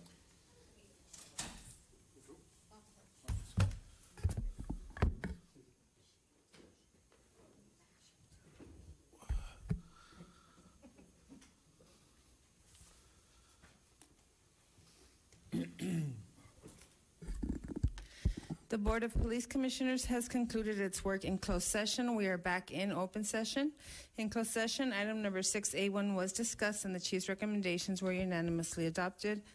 In closed session, item number 6A2 was discussed and the chief's recommendations were unanimously adopted. In closed session, item number 6B was discussed. And Mr. Alarcon substituted for Commander Blake, who was not available due to a deposition he had to give. Thank you. Mr. President, is there a motion to We adjourn? have a motion? Do we have a second? All in favor? Thank you. We are adjourned. All right. Way to go. Did you have a minute?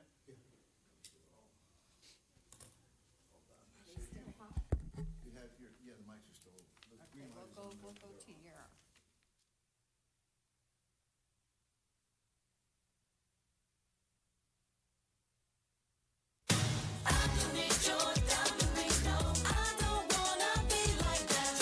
Hi, I'm Gina Ray, and this is my dog Whippet. We're from Winnetka. Get it, girl. You're watching LA City View, Channel 35. This is our city and our channel.